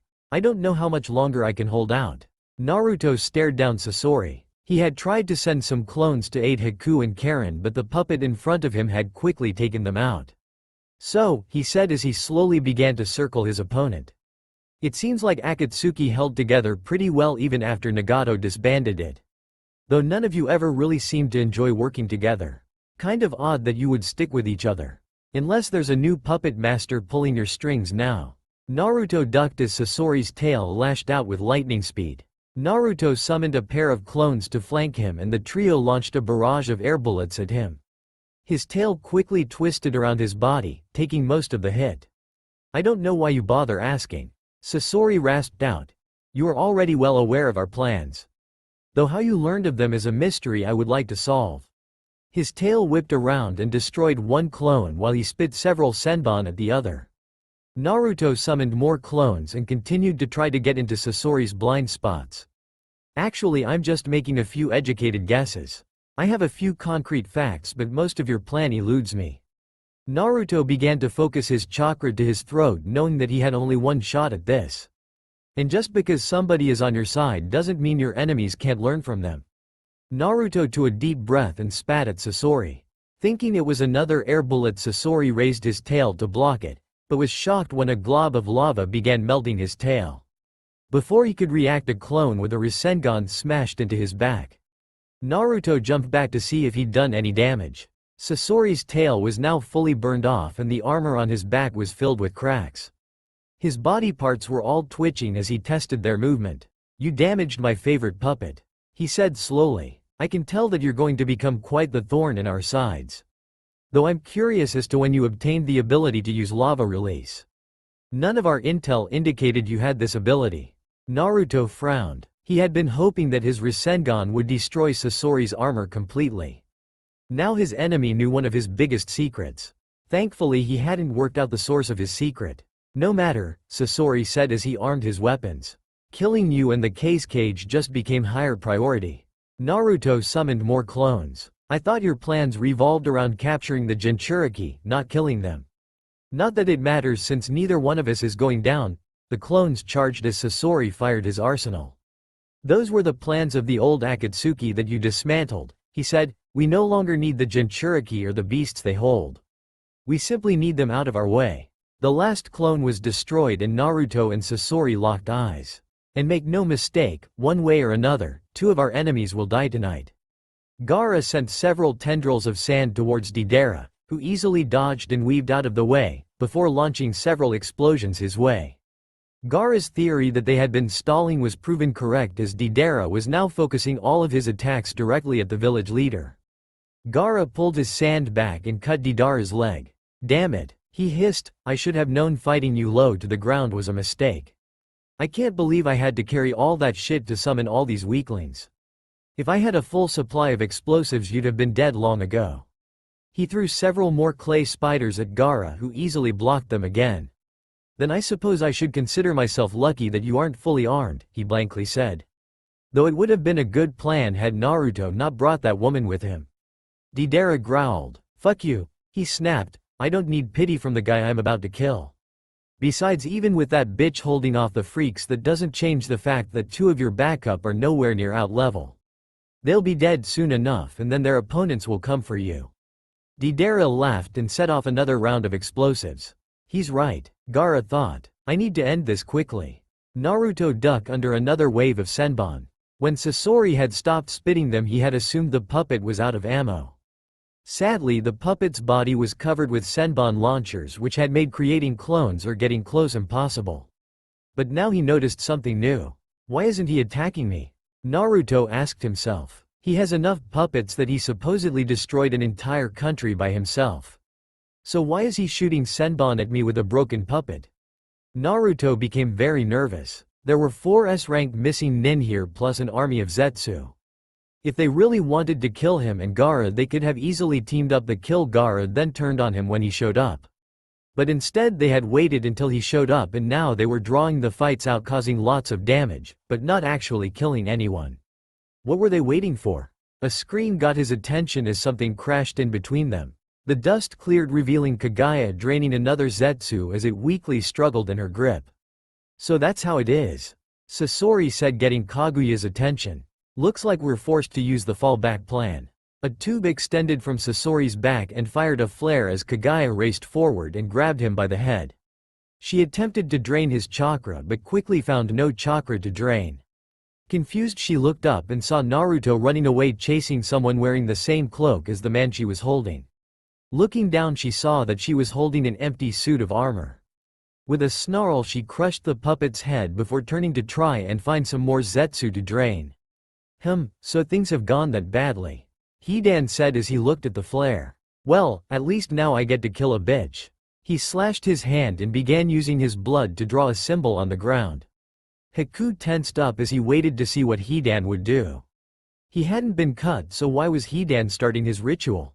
Hidan finished drawing his symbol and pulled a vial of blood from his pocket. He drank it, turning his skin into a bizarre black and white, making him look like a skeleton. Haku began to panic. Whose blood was that? Could they have somehow gotten my blood? Or someone else in our group? Hidan reached into his cloak and pulled out a long thin sword. "Well, this has been fun. See you in hell." Hidan stabbed himself in the heart and Haku reflexively grabbed his chest. After a few seconds he slowly relaxed. "I'm still alive," he whispered. "He didn't get me. Oh, thank goodness." He looked up to see Hidan grinning sickly as he slowly pulled the sword from his chest. Hidan giggled insanely as he put the sword away and stepped out of the ring. But who did he kill? Hidan held up his scythe and smashed one of the mirrors. Got to go, he said, I'm going to need to do a lot of praying to make up for not killing your little bitch ass. He then turned and ran off. Haku stared for a few seconds before chasing after him. I can't let him hurt anyone else, he thought. Karen, Naruto, please be safe. Karen panted as sweat ran down her face. She wasn't going to last much longer. Kakuzu's hearts gave off enough chakra that her mind's eye of the Kagura allowed her to predict their movements and dodge their attacks. Unfortunately, beyond using her chains to hold the hearts back, she hadn't been able to do a thing to Kakuzu. Now the greedy bounty hunter was starting to look bored. Is that all? He asked. After that first attack, I was expecting something better. But here it turns out that one of my hearts was destroyed by a lucky shot. He growled angrily. There's no point in dragging this out any longer. Now die. Karen sensed an attack from behind, so she spun around and used a chain to smack down a fireball. Feeling the last of her chakra fade, she collapsed and passed out, but not before she saw the heart that attacked her explode in a shower of gore. What the fuck do you think you're doing? Kakuzu yelled. Don't take it personally, Sasori said as he had the third cage withdraw his iron sand. I bear you no ill will. But the fact of the matter is that at this point you are unneeded for our operation to continue. In fact, your continued presence is currently holding us back. So now, for the good of the mission, die. Sasori sent another wave of iron sand at Kakuzu, who attempted to counter by firing a pulse of lighting. While Kakuzu's body and lighting heart escaped damage, his earth and wind hearts were destroyed. He quickly pulled his lighting heart back into his body, knowing that he would die if it was destroyed. And what happens when you're no longer needed for the operation? He asked. You seem to believe that since you're the one doing the backstabbing now, that somehow makes you immune to it in the future. Sasori sealed the third cage and pulled a katana from his cloak. If I am no longer needed for the operation, then that means the operation was a success. He replied before charging Kakuzu. The heart stealer dodged, knowing that even he couldn't withstand being poisoned by the deranged puppet master. Focusing his chakra around his fist, he punched as hard as he could and was satisfied as Sasori's head flew from his shoulders. But before he could celebrate, Sasori's headless boy swung at him, barely giving him time to dodge. Sasori's head flew back to his body and twisted back on in a sickening manner. So, those rumors of just how far you've taken your human puppet technique are true. Sasori didn't respond, instead charging him again. Kakuzu expertly avoided his strikes while attempting to put his fist through Sasori's chest. Sadly, having a puppet body meant the Sasori could twist and bend in very inhuman ways and not lose any fighting ability. After several minutes of going nowhere, Kakuzu saw an opening and punched. Sasori turned as the fist gently grazed his chest. Kakuzu prepared to follow up but found his arm moving very slowly. Too late, he realized that Sasori's free hand had been weaving chakra threads that were now holding his arm in place. Before he could pull free, Sasori stabbed his final heart. Kakuzu spat up blood and glared at his red-headed opponent. Enjoy your victory for now. He growled as he thought back to the leaders of Taki who had locked him up as punishment for failing to kill the first Hokage. A leader willing to sacrifice his followers to further his own goals will turn on you sooner or later. Remember that. Sasori simply cut Kakuzu's head off and quickly sealed his body. Sasori then turned and approached Karen. Now what to do with you? He asked himself. You held off Kakuzu, which is impressive, but in the long run I doubt you'll amount to anything impressive. He raised his sword overhead. Still, I would rather err on the side of caution. He brought his sword down to stab Karen, but was stopped by a kunai. Naruto had once again gotten in his way. I don't have time for this. He blankly said and made a seal. Another wave of explosions went off, but unlike the others that were centered around the cage tower, these happened all over Suna. Shit. Naruto jumped over Karen to protect her from an explosion that went off nearby. Looking up, he saw Sasori was gone. He grabbed Karen and ran towards the cage tower. He saw Gaara giving orders while several Jonin were leading squads to contain the fires. Haku was standing next to him looking exhausted. What happened? Naruto asked as he landed next to them. Deidara was preparing to set off a giant bomb that would have caused massive damage to the city. He replied. Suddenly he grabbed his chest and collapsed. Haku's opponent then came and retrieved the body. Before we could begin pursuit, the explosions went off. What happened to Karen? Haku asked nervously as he took her from Naruto. Is she going to be okay? She isn't hurt, is she? She'll be fine, Naruto said. She's just suffering a mild case of chakra exhaustion. And you know how quickly an Uzumaki can get over that. He and Haku laughed weakly. Well, Haku said, I guess I'll just take her to the hospital. Haku passed out as his own chakra exhaustion caught up with him. Naruto created a pair of clones to take them to the hospital while he helped Gaara clean up the mess he had created. A few days later, teams Asuma, Kakashi, and Naruto were finishing with their initial aid to Suna. Ino and Sakura had quickly helped the injured at the hospital. Choji and Shikamaru had helped with the reconstruction. Asuma and Kakashi were helping coordinate the Jonin leading the reconstruction. And Naruto had his clones running around acting as messengers. Thanks to them, most of the minor damage had been fixed, though the case cage tower and the area around it was still trashed.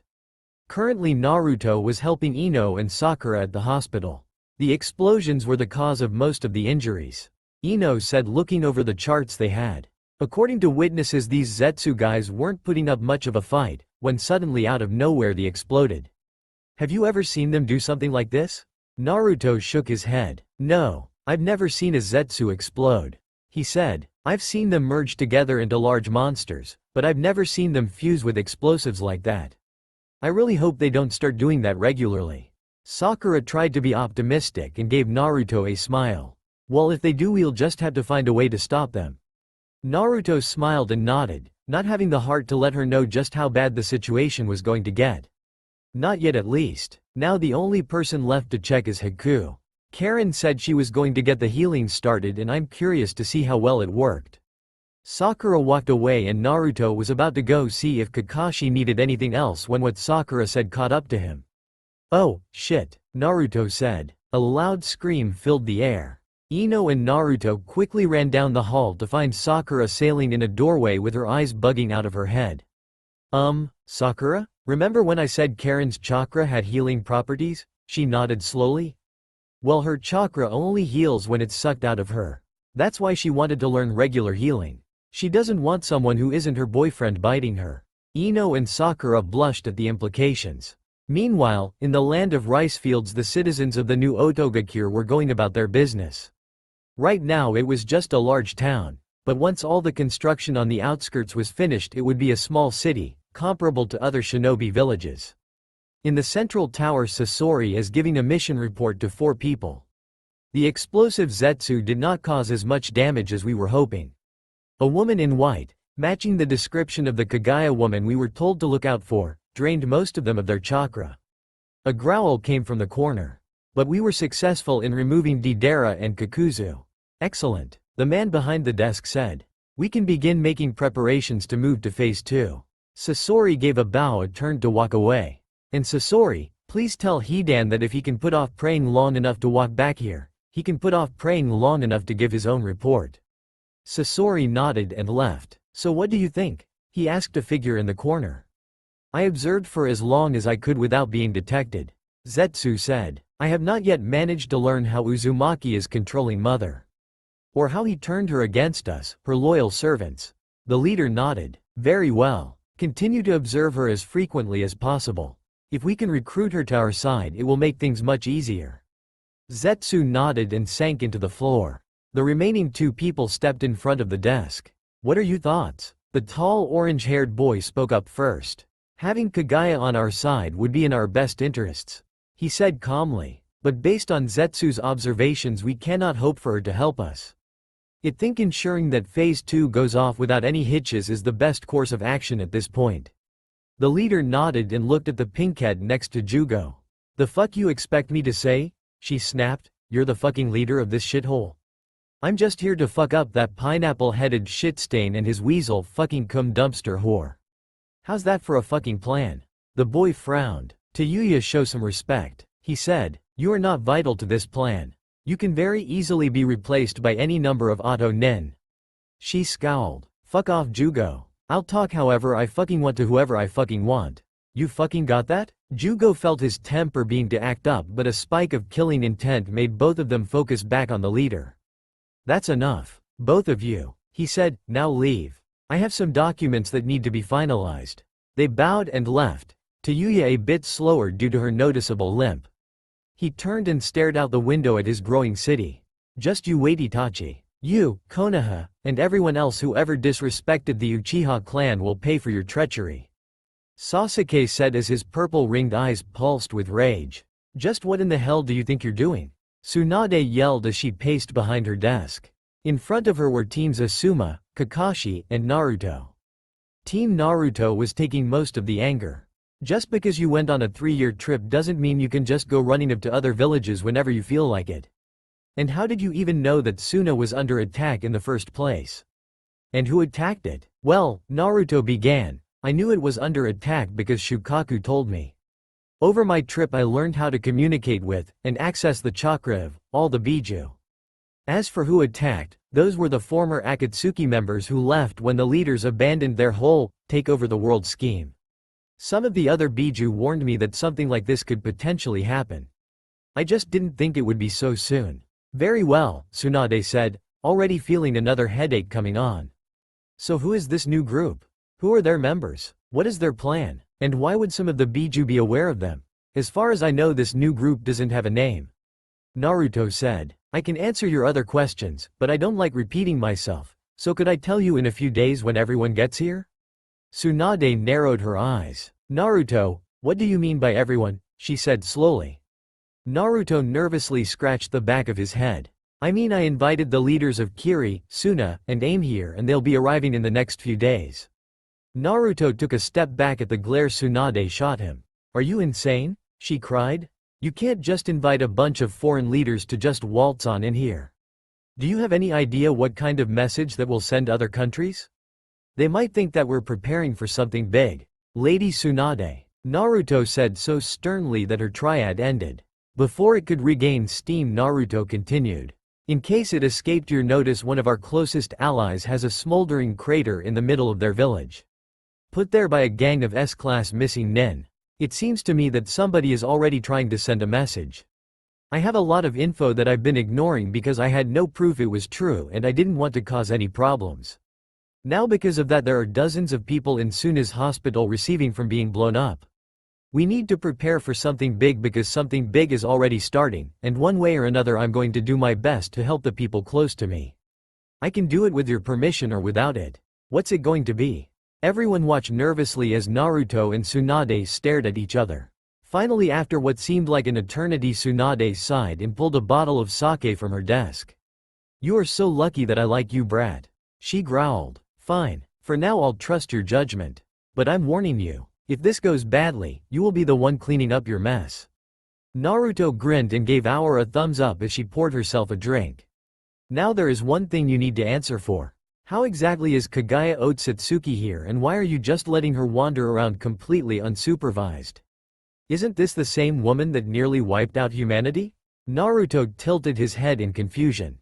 Well, her being back is part of the story I wanted to tell everyone, he said, ignoring her agitated groan. And why would I not let her wander around? She's completely harmless. As he said this, the window behind Tsunade smashed to pieces and Naruto ducked as a bone flew over his head and embedded itself in the wall. Everyone watched in confusion as Naruto walked over to the broken window and started waving. Kaguya, please don't break things, he said a little too happily. When you do, I'm the one who has to pay to fix them. Tsunade looked out the window and saw Kaguya standing on the window across the street. Her hand was extended, like she had just finished throwing something. Her fingers were twitching with annoyance, if her face was anything to go by. She turned and jumped away as Tsunade stared at Naruto. How exactly is that harmless? She asked. In case you didn't notice, people don't normally try to kill each other. Naruto shrugged. Maybe, he said, but this is a huge improvement compared to how she used to be. I placed some seals on her that would paralyze her if she tried to drain the chakra of anyone. At Suna I removed them and told her they were gone for good. But what I didn't tell her was they will reactivate as soon as she tries to do it again. In the days since the battle she hasn't tried once. I know she isn't nice or normal, but she also isn't a monster. At least not anymore. Tsunade sighed, knowing she wouldn't be able to talk Naruto out of this. Of course she doubted she could do anything against Kaguya even if she wanted to. Very well. For now you're all dismissed. Everyone saluted and turned to walk away. Before you go, Naruto, how many days will it take for everyone to get here? Naruto thought for a moment before holding up 3 fingers. Tsunade was again stunned. Even ignoring Naruto's apparent ability to instantly communicate across long distances, she didn't see how they could all get here so quickly. Suna was understandably, since Naruto could have just told them before he left. If Kiri had its Jinchuriki and they could talk with their Biju like Naruto, could she suppose that he could have told them as they were leaving Suna? But aim? She couldn't think of any way for Naruto to communicate with them, or for them to get here so quickly. She decided to stop asking questions and just let them go. As they walked down the hall, Shizune walked up to Kakashi. "So Kakashi," she said as she nervously adjusted the papers she was carrying. "My shift ends a little early today, so I was wondering if perhaps you would care to join me for dinner tonight?" She blushed as Kakashi turned and eyes smiled at her. "I'm very flattered, Shizune," he said while Shizune's heart fluttered. "But I'm going to have to decline." Shizune's heart shattered. "It was nice talking to you though." Later, Kakashi walked away, leaving Shizune disappointed until she felt someone tapping her shoulder. She saw Karen was the one trying to get her attention. "Excuse me, Shizune, was it?" she asked. She nodded, so Karen continued. "I don't really think you're his type." Seeing Shizune's confused look, she continued. "Well, we in Suna and Blushing slightly, she leaned in and whispered in Shizune's ear. A number of expressions crossed Shizune's face, most of them some variation of confusion. Finally she pulled away. "Are you sure?" she asked. "I know that Kakashi isn't exactly the most normal person around, but that seems a bit strange even for him." Karen nodded. "A person's chakra will fluctuate a certain way when they're interested in someone else," she explained. He was definitely interested. Shizune walked away looking more confused than ever. Everyone else left the Hokage tower and began to go their own separate ways. "Speaking of dates," Naruto said, "would you like to go out tonight, Sakura?" Sakura stopped and thought about it. Part of her wanted to instantly reject him like she used to while she waited for Sasuke to finally come around. But another part wanted to say yes. The part that had formed when she saw Naruto bandaged in the hospital after the failure of the Sasuke retrieval mission. The part that had grown louder as she spent 3 years training and remembering her time on Team 7 and all the time she spent with Naruto while Sasuke did his best to distance himself from them as much as he could. As those two fought, the third voice that was exhausted after the mission and wanted to crawl into bed and sleep spoke up. "Not right now, Naruto," she said. "Ask me again some other time." Naruto smiled. That wasn't a no, so he still had a chance. "Alright, Sakura, some other time," he said. "Hey Ino, would you like to go out tonight?" Both girls froze and stared at him. Finally Sakura spoke up. "Naruto, what the hell?" she asked angrily. "You can't just ask out 2 girls right in front of each other. Do you have any idea how rude that is?" At Naruto's confused look, Ino spoke up. "You're making it seem like you don't care who you're dating," she said. "Asking me right after Sakura makes it seem like you don't actually care what she said. But it's also like you're only interested in me because Sakura said no. Not to mention, if we both said yes, you'd be cheating on us." Naruto began waving his arms in panic. "No, no, no, no, no," he said. "I swear I didn't mean it like that. I'm so sorry. I'm still not used to the whole dating thing. I just kind of fell into my other relationships, and none of them ever minded me seeing other people." Once again Ino and Sakura were frozen, staring at Naruto. "Naruto," Sakura said slowly in a tone that promised trouble. "What exactly do you mean by other relationships?" Naruto, unable to sense the danger, began talking. "I have 4 girlfriends," he said proudly while holding up 4 fingers. "Why? Is that not normal?" Sakura's eye twitched. "No shit, that's not normal," she yelled. "How many people do you know who run around in openly polyamorous relationships? And why are you trying to get more? Are they not enough?" Naruto began flailing again. "It's not like that," he said. "Like I said, I just kind of fell into them. And they said I could date other people if they approved, and they're all coming, so I figured I ask you both. I've always liked Sakura, and Ino's pretty and kind, so I figured why not." Sakura was about to start another rant when she was cut off by the last thing she expected to hear. "Sure, Naruto. What time should I be ready?" Sakura turned and started dumbly at Ino. Ino laughed at Sakura's expression before shrugging. "What? It's just a date. If it works out, great, and if it doesn't, we can still be friends. Plus there's no guarantee I'll meet the approval of these mystery ladies." Great, Naruto said. I'll pick you up at 6. Ino gave a wave and walked away while Naruto did the same, leaving Sakura standing there, more confused than she'd ever been. Naruto started thinking about his plans for Ino. Where should I take her? He asked himself. It needs to be somewhere fancy, but not too fancy. I don't think I can afford some of the places around here, plus it is just a first date. Save the fancy stuff for another date, if I get one. Excuse me, Naruto Uzumaki. Naruto looked at who pulled him from his musings and saw the same guy who had jumped him while he was talking to Team 8. Hey, it's the creepy art guy. Naruto said with a grin. Not to be rude, but I just got through dealing with one insane artist, so could you make this quick? The artist gave a very creepy grin. My master wishes to have a word with you. Naruto's smile instantly fell and his face hardened. He fully turned to face the artist. Very well, he said coldly. Lead the way, mister. He left the question hanging, hoping to get something out of the weirdo. For the sake of this mission, you may refer to me as Sai. The now named Sai said. He then turned and walked away with Naruto close behind him. Sai led Naruto to an abandoned building where he showed him to a secret passage in the basement. What followed was a maze the Naruto couldn't even pretend to keep track of. Eventually they entered a dark room with a single illuminated table. Sitting at the table was an old man wrapped extensively in bandages, his right arm was sitting in a sling. Seeing the two enter, he made a gesture with his hand, causing Sai to stop walking. Naruto continued up to the table and sat down. So, he said as a cold smile crossed his face. You're the infamous Danzo Shimura? He looked the old man over. Considering all the horror stories I've heard about you, I'm not sure if I should be disappointed or impressed. Danzo's one eye narrowed. And how exactly have you heard about me? He asked. Or about my root agents? Naruto gave a low laugh. I don't even know where to begin. He said, I suppose the first time I saw your name was when I took down Orochimaru. Danzo's eye widened in shock. He talked a lot about you in his notes. Did you know you inspired most of the terrible things he did? Sure, he took them a lot farther than you did, but you were still the one that inspired them. And of course you still enjoyed the benefits of his work. As he said this, he stared at Danzo's injured arm. Not to mention he gave full credit for Kabuto to you. Danzo gave a grunt. Orochimaru was the one who turned Kabuto traitor. He insisted. Before that he was an ideal shinobi for Konoha. Naruto rolled his eyes. I'm sure you believe that. He said blankly. But getting back to your question. Most of what I heard about you came from my time in AIM. Danzo's eye widened again and he leaned forward in his seat. I see that got a reaction out of you.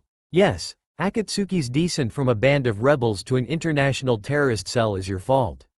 Not purely your fault, but you still have a lot to answer for. Unless I'm mistaken, offering aid to another village in exchange for said village helping you stage a coup is very illegal. I guess we're lucky Nagato accidentally summoned Kagaya to wipe out your forces.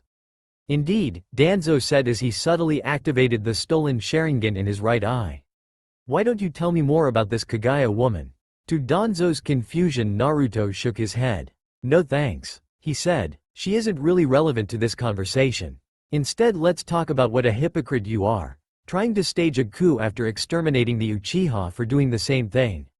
Danzo glared at Naruto. Don't look so surprised. In case you forgot, Itachi was a member of Akatsuki. If I knew the history of its leaders, learning about one of the followers shouldn't be that hard. Perhaps, Danzo said as he focused more power to his Sharingan. Of course you can understand why I'll have to ask you to never speak of this again. Yeah, that's not going to happen, Naruto said. And can you do me a favor and stop trying to use that eye on me? Laughing at the confusion and fear on Danzo's face, Naruto decided to explain. Did you know that a pair of Sharingan are permanently linked? If a Sharingan develops the ability to link to other dimensions, even if you implant those eyes in two separate people, they will still link to the same space. And since it would be bad for someone with unbreakable hypnosis to accidentally hypnotize themselves, anyone with the Koto Amatsukami can't hypnotize themselves. And if those eyes are separated, the two people with the eyes can't hypnotize each other. Naruto slowly opened his mouth as a mass of black chakra flowed out. It took the form of a one-eyed crow with a Sharingan in its single eye. The crow caught a few times before it retreated into his mouth. Where did you get that eye? Danzo asked angrily. He made a hand gesture and Naruto sensed several root agents surrounding them. Sadly for you, Itachi no longer shares your ideals. Naruto said. While he agrees that sacrifices are necessary for the greater good, he now sees that sitting back and ordering everyone else to make sacrifices for you while you brag about how great you are helps nobody. It wasn't very wise of you to tell me all of this. Danzo said as he slowly stood up, his glare never leaving Naruto.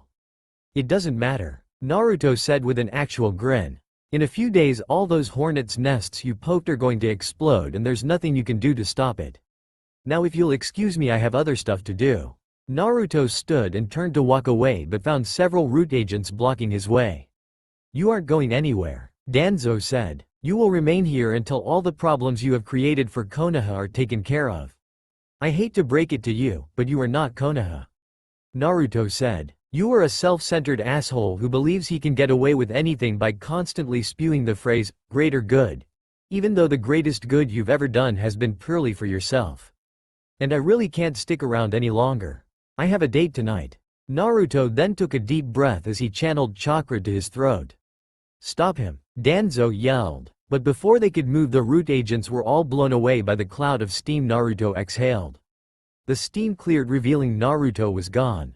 Find him, bring him back here at once. The root agents scattered, but Naruto had followed the steam to the nearest exit and was long gone. Ino looked herself over in the mirror. Naruto had left before she remembered to ask what tone the date was. She wasn't expecting anything fancy, but really hoped he had enough sense not to take her to the ramen stand. Well, he must be doing something right if he managed to win over 4 girls and got them to agree to share. She told herself as she adjusted the purple dress she had settled on.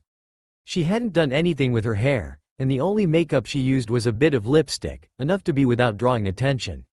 She figured that she looked good enough that she didn't need a ton of makeup.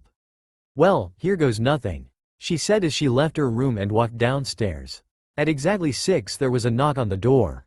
Opening it, she saw Naruto in a nice black shirt and good-looking black pants. Wow, you look great, he said as he held out his arm for her to take. She closed the door and took his arm, while looking him over. Thanks, you don't look so bad yourself, she replied. She had never thought much of Naruto, but he had definitely grown to be handsome. So where are we going? Nowhere special, he said. Just the Lucky Leaf. Ino smiled. As expected, he was taking her somewhere nice without being too fancy. She wasn't sure what she'd do if he took her somewhere formal with the dress she was in. It didn't take long to reach the Lucky Leaf and get a seat. After placing their orders, Naruto decided to start the conversation. So what's it like on Team Asuma? It's okay, I guess. She sighed. I've been friends with Choji and Shikamaru since I was little, so we get along really well and it's easy for us to work together. But sometimes I get the feeling Asuma doesn't really want to be a teacher. Really? What makes you think that? Ino spent a few minutes thinking about how to phrase her answer. Finally she spoke up. Well, I always feel like Shikamaru is his friend, but Choji and I are just his students. She said. Sure, he trains us, but him and Shikamaru always hang out before and after training. Plus during training they act like they're best friends. Sometimes I get the feeling he's trying to get Shikamaru to take over our training. She snorted. Good luck with that. I know how that is. Naruto said. Kakashi never played favorites, but he never really taught us anything either. If you want you can always come train with my team. Ino smiled. Thank you, Naruto. I just might take you up on that, she said as the waiter brought their food. But let's talk about something more positive. Are you enjoying being back in Konoha?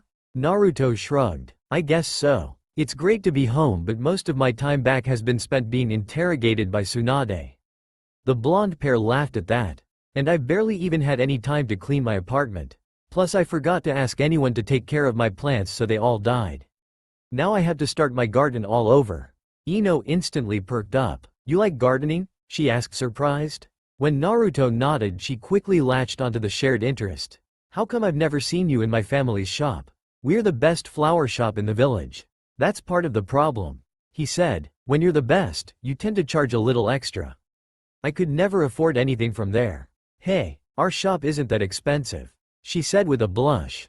She knew that wasn't true. There were only a few flower shops in Konoha and her family's had a reputation for quality. Of course their prices were high compared to other shops.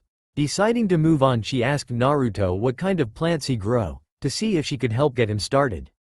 They talked about their favorite flowers, ideas they had for what flowers would look nice together, and tips and tricks they had for helping plants grow. Before Ino knew it, they had been talking for several hours and Naruto was now walking home. I figured we could do it by taking some white ones, then breed them with something closely related that's blue. What do you think? Ino thought about it. I suppose in theory it could work, she said, but I'm thinking that might produce a lighter shade than what you're looking for. Plus there's no guarantee the result would be capable of producing offspring. Seeing they had reached her doorstep, she was surprised how disappointed she was that it was over. Does it have to be over? She asked. The night's still young. Sorry, but tomorrow's going to be a long day, he said. The group from Suna is going to be here tomorrow, and since I invited them here, it's only right I'm there to greet them. Ino raised an eyebrow. By group from Suna you just mean Gaara and his siblings, right? Naruto nodded. Come on, they've been here a million times. They don't need you to show them around. Unless Tamari is one of these mystery ladies. Naruto laughed. Sorry, but me and Tamari? Naruto wiped a tear from his eye. That's never going to happen. Though Tamari is the reason I'm showing up early. I promised I'd help set her up with Shikamaru. Tamari and Shikamaru? Really? Ino just couldn't see it. Shikamaru wouldn't want to bother with a relationship and Tamari was way too outgoing for someone that lazy. Yeah, they'll go great together. Naruto insisted. Shikamaru just needs a few pushes in the right direction. Well, Ino, I had a great time tonight. I'll see you around. Naruto gave a wave and started walking away. Wait, Naruto looked back at Ino, who was blushing. Isn't this the part where you ask me for a kiss? Naruto grinned. Ino, you shouldn't kiss on the first date, he said. I had a great time tonight. I think we really had a connection. Maybe on the second or third date I'll ask you for that kiss. But first I'd need to get a second date with you. Realizing what he was asking, she smiled and waved. I'd love a second date, she said, but first maybe I should wait and see if these mystery ladies approve of me. But if they don't mind, then sure. See you later. Ino blew Naruto a kiss and headed up to her room. Leaning out the window, she smiled as Naruto walked away. This relationship was going to be far from normal, but it just might be worth it. Ino hummed to herself as she watered the plants in her father's shop. Even since Naruto had dropped the bomb that the leaders of 3 separate villages were coming to visit, Tsunade had stopped assigning any new missions that weren't D or S rank. S rank missions were too important to ignore, even with foreign ninja running around, while D ranks could be done without sending ninja away. She figured working in her dad's shop for a few hours while he had a meeting with the clan head was easier than a D rank mission, and it'd pay more too. She heard the front door open and quickly got behind the counter. Welcome to the Yamanaka flower shop, she greeted. How can I help you today? She barely finished talking before Sakura grabbed her and pulled her close. You can help me by telling me what the hell happened last night, she said. How was it? Did you find out who these other girlfriends are? Why did you even agree in the first place? Are you dating now? Ino quickly slapped her hand over Sakura's mouth. Sakura stopped talking, but her eyes still shone with curiosity. It was nice, Ino said. We had a nice dinner, talked about each other, and he walked me home. And no, his other girlfriends never came up. She laughed at Sakura's confused expression. I agreed to go out with him because I figured what's the worst that could happen? And I suppose technically we're dating, given that we scheduled training together, and I agreed to help with his gardening. She removed her hand and Sakura instantly began talking again. How do you date a guy with other girlfriends without asking about them? She asked. She didn't get why someone who was just as interested in Sasuke as her would go on a date with someone she barely knew. Then again, she barely knew Sasuke, so maybe she was just chasing anyone good looking. Because they never came up, Ino said. He wanted to know more about me and I wanted to know more about him. The other girls never came up. Once they get here I can get to know them. But until then I'd like to focus on me and Naruto. Seeing that Sakura still looked confused, Ino grinned. If you're so curious about what the appeal is, maybe you should just go on a date with him yourself. Sakura blushed. She wasn't as against the idea as she was 3 years ago, but part of her still held out hope that Sasuke would come to his senses and come back to her. Maybe some other time. She stumbled out. Ino laughed at her friend as someone else came in. Honey, I'm back, Inoichi said as he walked through the door. Hello Sakura. It's been a while since your last visit, Sakura politely bowed. Hello Mr. Yamanaka, she said. Training with Tsunade has kept me really busy lately. I just stopped by to ask Ino about her date last night. I'll kill the little bastard, Inoichi said, flying into protective father mode. Rationally, he knew Naruto wasn't the type of person who would do something to hurt Ino. But in the eternal war between father and boyfriend, there is no room for rationality. He better keep his hands to himself. Daddy, we've been over this, Ino sighed. He was respectful enough that he didn't even try to kiss me after the date. Inoichi continued muttering while Ino started walking towards the door. Now I agreed to help greet the representatives from Suna, so if there's nothing else to do here I need to go. Very well, Inoichi said, thank you for covering while I was busy. Ino gave him a hug, then left with Sakura right behind her. My little girl's finally growing up. Thinking of the two boys from Team 7, he shrugged. She could have done worse. Ino and Sakura made their way to the front gates. Sakura was still trying to fork out Naruto's relationships in her head. The question that Ino hadn't been able to answer was, how exactly did it work in the bedroom? She got that Naruto valued his girlfriends as individuals. But was the bedroom purely one-on-one? Was it open door? Did you have to set something up with the other girl? Were you dating the other girls too? You're thinking of something perverted, aren't you? Sakura looked up and saw Ino was giving her a large grin. What makes you say that? She asked, knowing that lying to Ino was hard, given her Yamanaka training and heritage. You were blushing and muttering to yourself. She replied, I believe I heard you mention something about other girls joining. Sakura's blush grew worse. Is somebody interested in a little threesome action? Shut up, Sakura screeched, hoping that Ino wouldn't notice that she had hit the nail right on the head. Ino laughed and began running with Sakura right behind her. Sadly for Sakura, the gates came into view before she could catch and get revenge on her loudmouth friend. Hello Naruto, Ino sang as they approached. Jiraiya, Naruto, and Tsunade looked up from their conversation to see the pair of kunoichi approaching. Hello Lord Jiraiya, Lady Tsunade. Hello Ino, what brings you here? Tsunade asked. Her and Jiraiya had just finished making hotel arrangements since, according to Naruto, each leader would be bringing 2 bodyguards each. I agreed to help Naruto get Temari and Shikamaru hooked up, she said. Hopefully a girlfriend will motivate him to get off his lazy ass and train once in a while. Sakura and Tsunade snorted, causing Ino to hang her head. Yeah, you're right, she groaned. So what's the plan for today? I will be meeting with Gaara to begin setting up the framework of this alliance Naruto apparently threw together. Tsunade said while shooting Naruto a look. Naruto will be escorting his bodyguards around. Speaking of which, Naruto said, here they come. Looking up, everyone saw Gaara approaching with his cage hat on. As expected, Kankuro and Temari were right behind him. The Konoha ninja approached and they met right at the gate. It is a pleasure to see you again, Lady Hokage, Gaara said with a formal bow. Tsunade returned the gesture. It's a pleasure to see you as well, Lord Cage, she said. I trust you had a pleasant trip. Gaara removed his hat. Indeed it was. Normally I wouldn't leave Suna so soon after an attack, but thanks to Naruto the damage wasn't as severe as it could have been. Thank you. Don't thank me, Tsunade said. Naruto's the one who took off running the second he realized something was wrong. Then he comes back and announces he's throwing a party for other village leaders. Gaara smiled. Naruto tends to not be very clear when explaining things. He said, getting laughs from everyone but Naruto, who muttered angrily. I have sent several letters to the other leaders, but I've never had the chance to speak to them in person. I'm hoping this will lead to an alliance that can benefit all our villages. Very well, Tsunade said. Let's head to the Hokage Tower and begin negotiations. Naruto, stay out of trouble. Hey, Gaara, Jiraiya, and Tsunade began walking to the Hokage Tower, leaving everyone else behind. Come on Temari, Naruto said. We have a lot of work to do if you're going to score with lazy, dull, and scrawny. Naruto, don't call him that, Temari said as she lightly pushed him. The trio of blondes left with Kankuro chasing after Gaara, and Sakura once again left by herself. I wonder if I should have told them about Hinata, Sakura said to herself. Heading back home she shrugged. What's the worst that could happen? So Temari, Ino said as they walked through the park. What exactly is so great about Shikamaru? I mean, I've known him my whole life and he's nice, but I don't think I'd ever date him.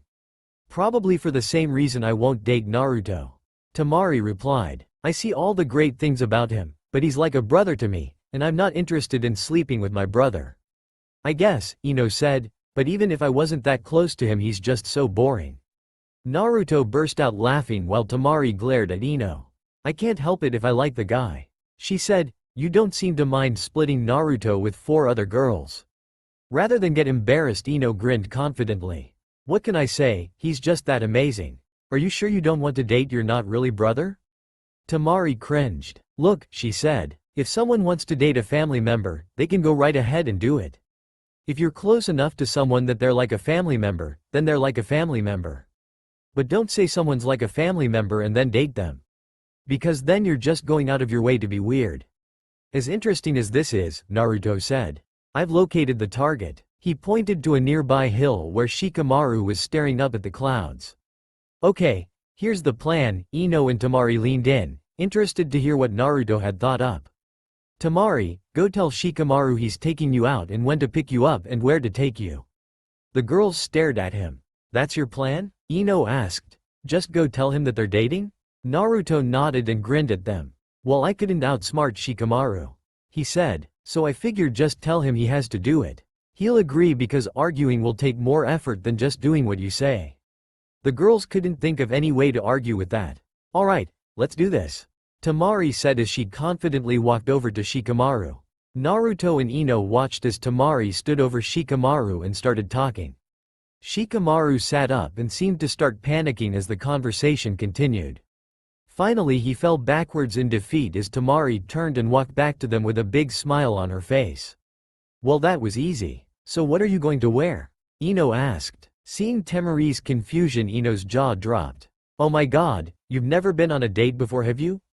Seeing Temari's blush, Ino grabbed her arm and dragged her away. Don't worry, I have a dress that will look absolutely gorgeous on you. Naruto. He turned and saw Hinata, who looked like she was on the verge of passing out. Sakura told me that you were dating openly and I was wondering if perhaps you'd be interested in going out with me tonight? Naruto tilted his head in confusion. Hinata was interested in dating him? And weren't there rules for clan heirs and heiresses dating outside their clan?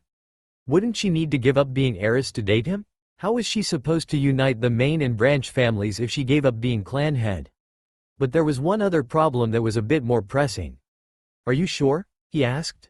You look kind of sick. Maybe we could do it some other time when you're feeling better. No, I'm fine, she yelled. Blushing at her outburst, she continued at a normal volume. That's just because I'm nervous.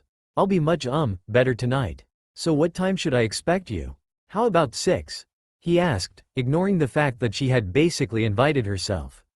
She nodded and walked away with the biggest smile he had even seen on her face. Man, 2 dates in 2 days? If I'm not careful I'm going to run out of places to take them.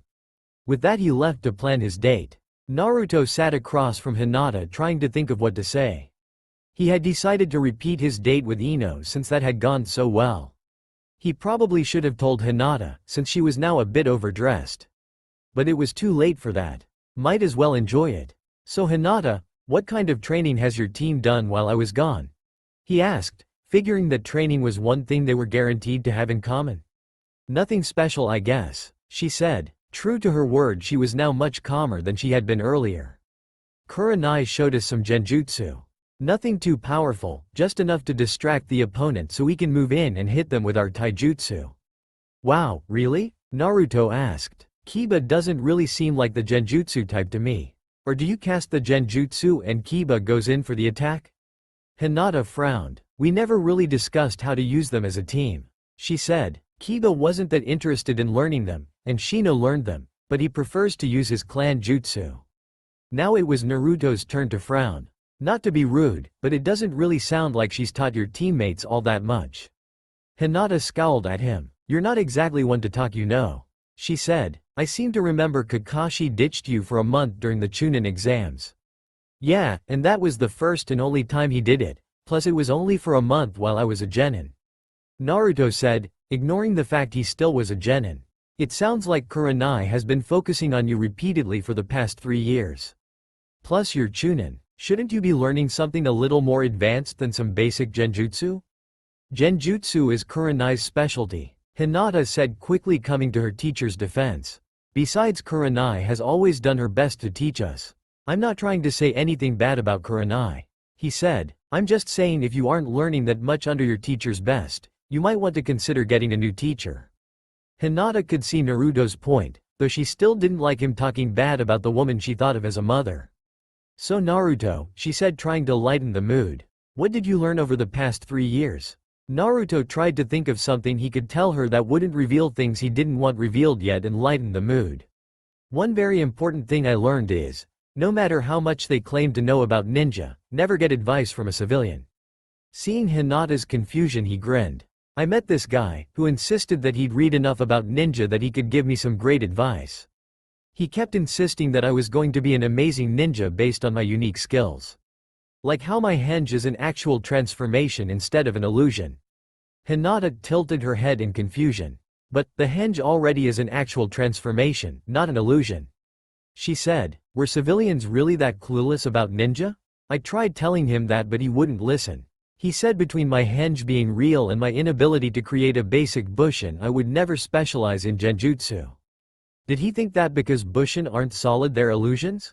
Naruto nodded. That's so. Hinata trailed off. She didn't want to call a civilian stupid for not understanding how ninjutsu worked. But being surprised that a transformation technique actually involved transforming, and thinking that clones, the most basic of ninjutsu, were genjutsu, was rather stupid. So, did you take any interesting missions while I was gone? Naruto asked. With the tension gone, they began exchanging stories. Hinata talked about some of the missions Team 8 had taken. Naruto talked about some of the sights he'd seen on his travels. Eventually they were walking back to the Hyuga compound.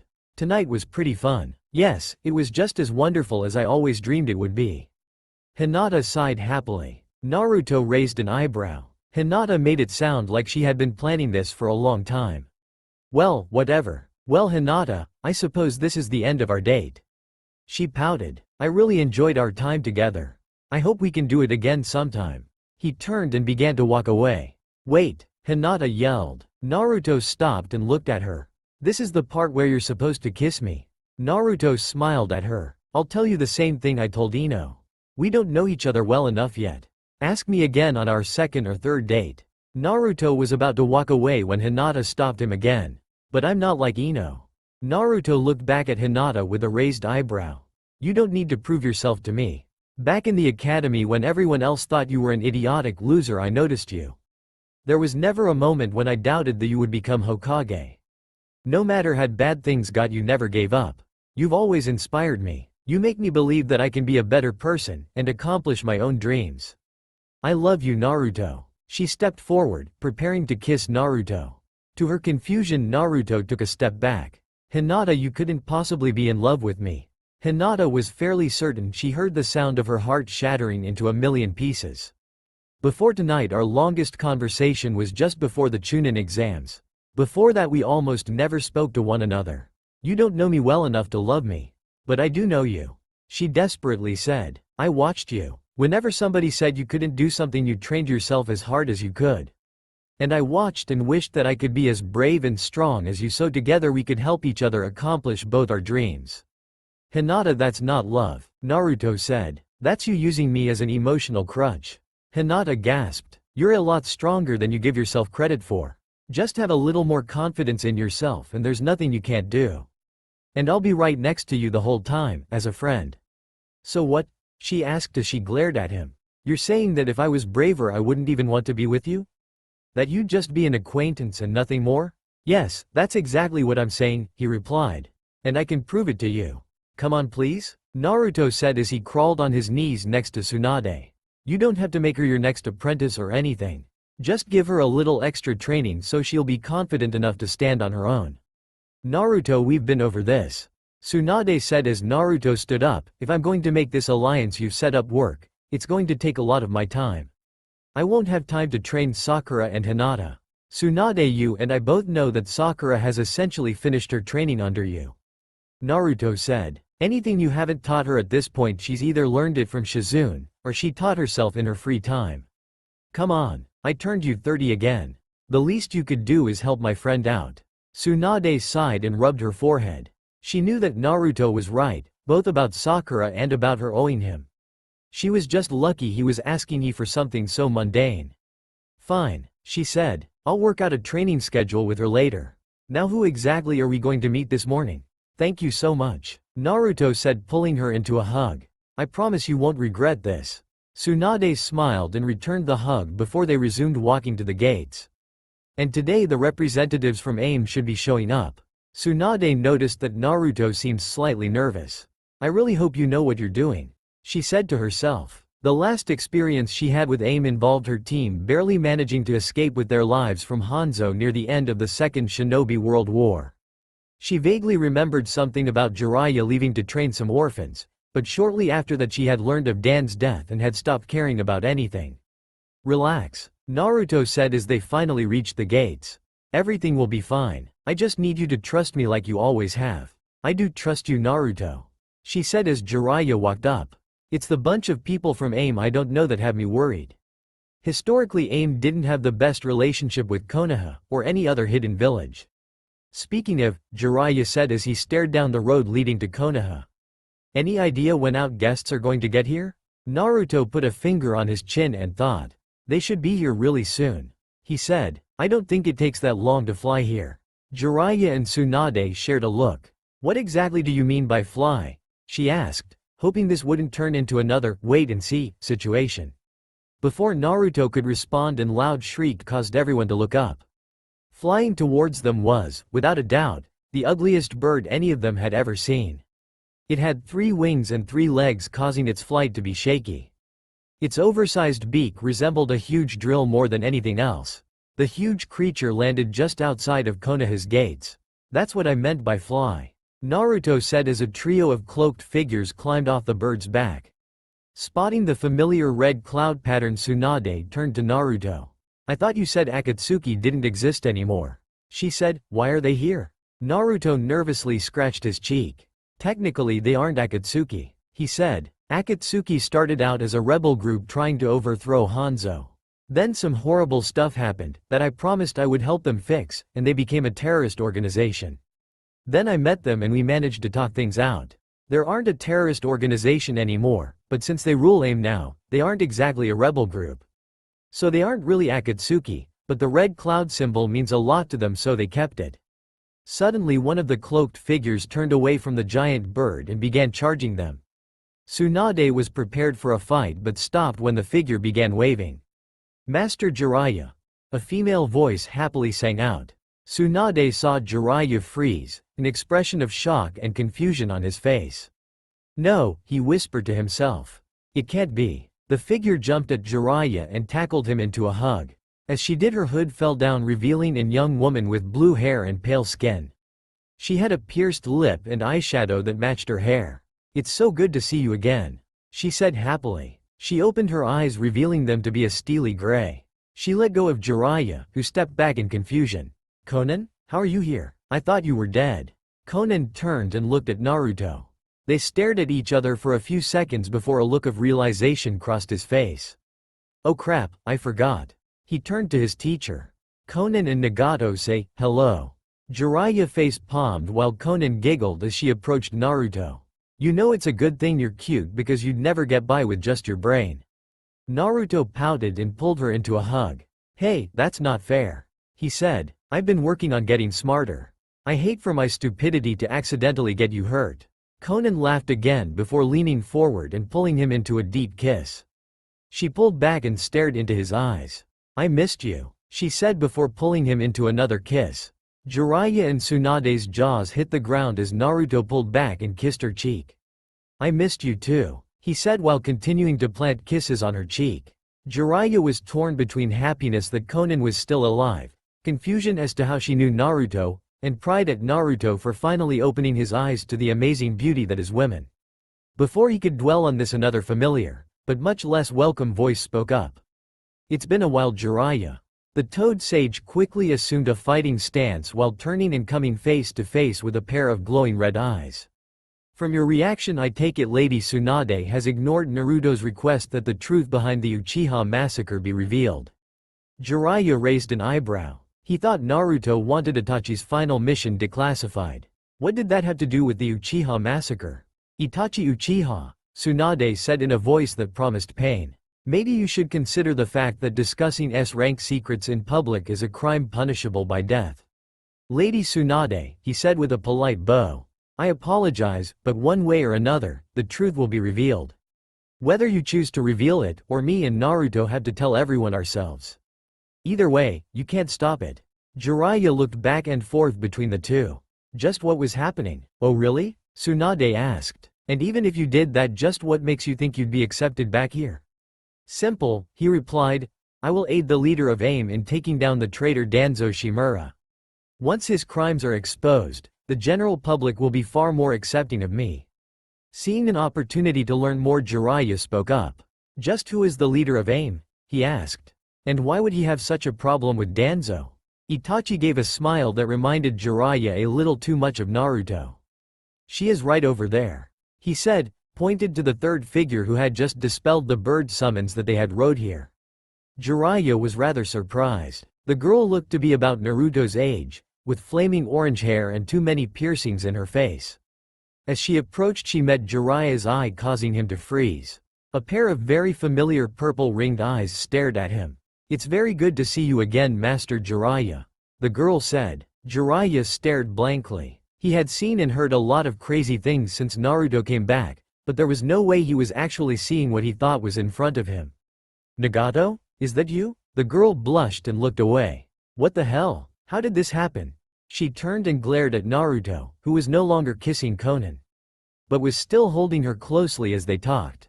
That conversation can be saved for later, she said, sounding slightly embarrassed. For now there are more pressing matters.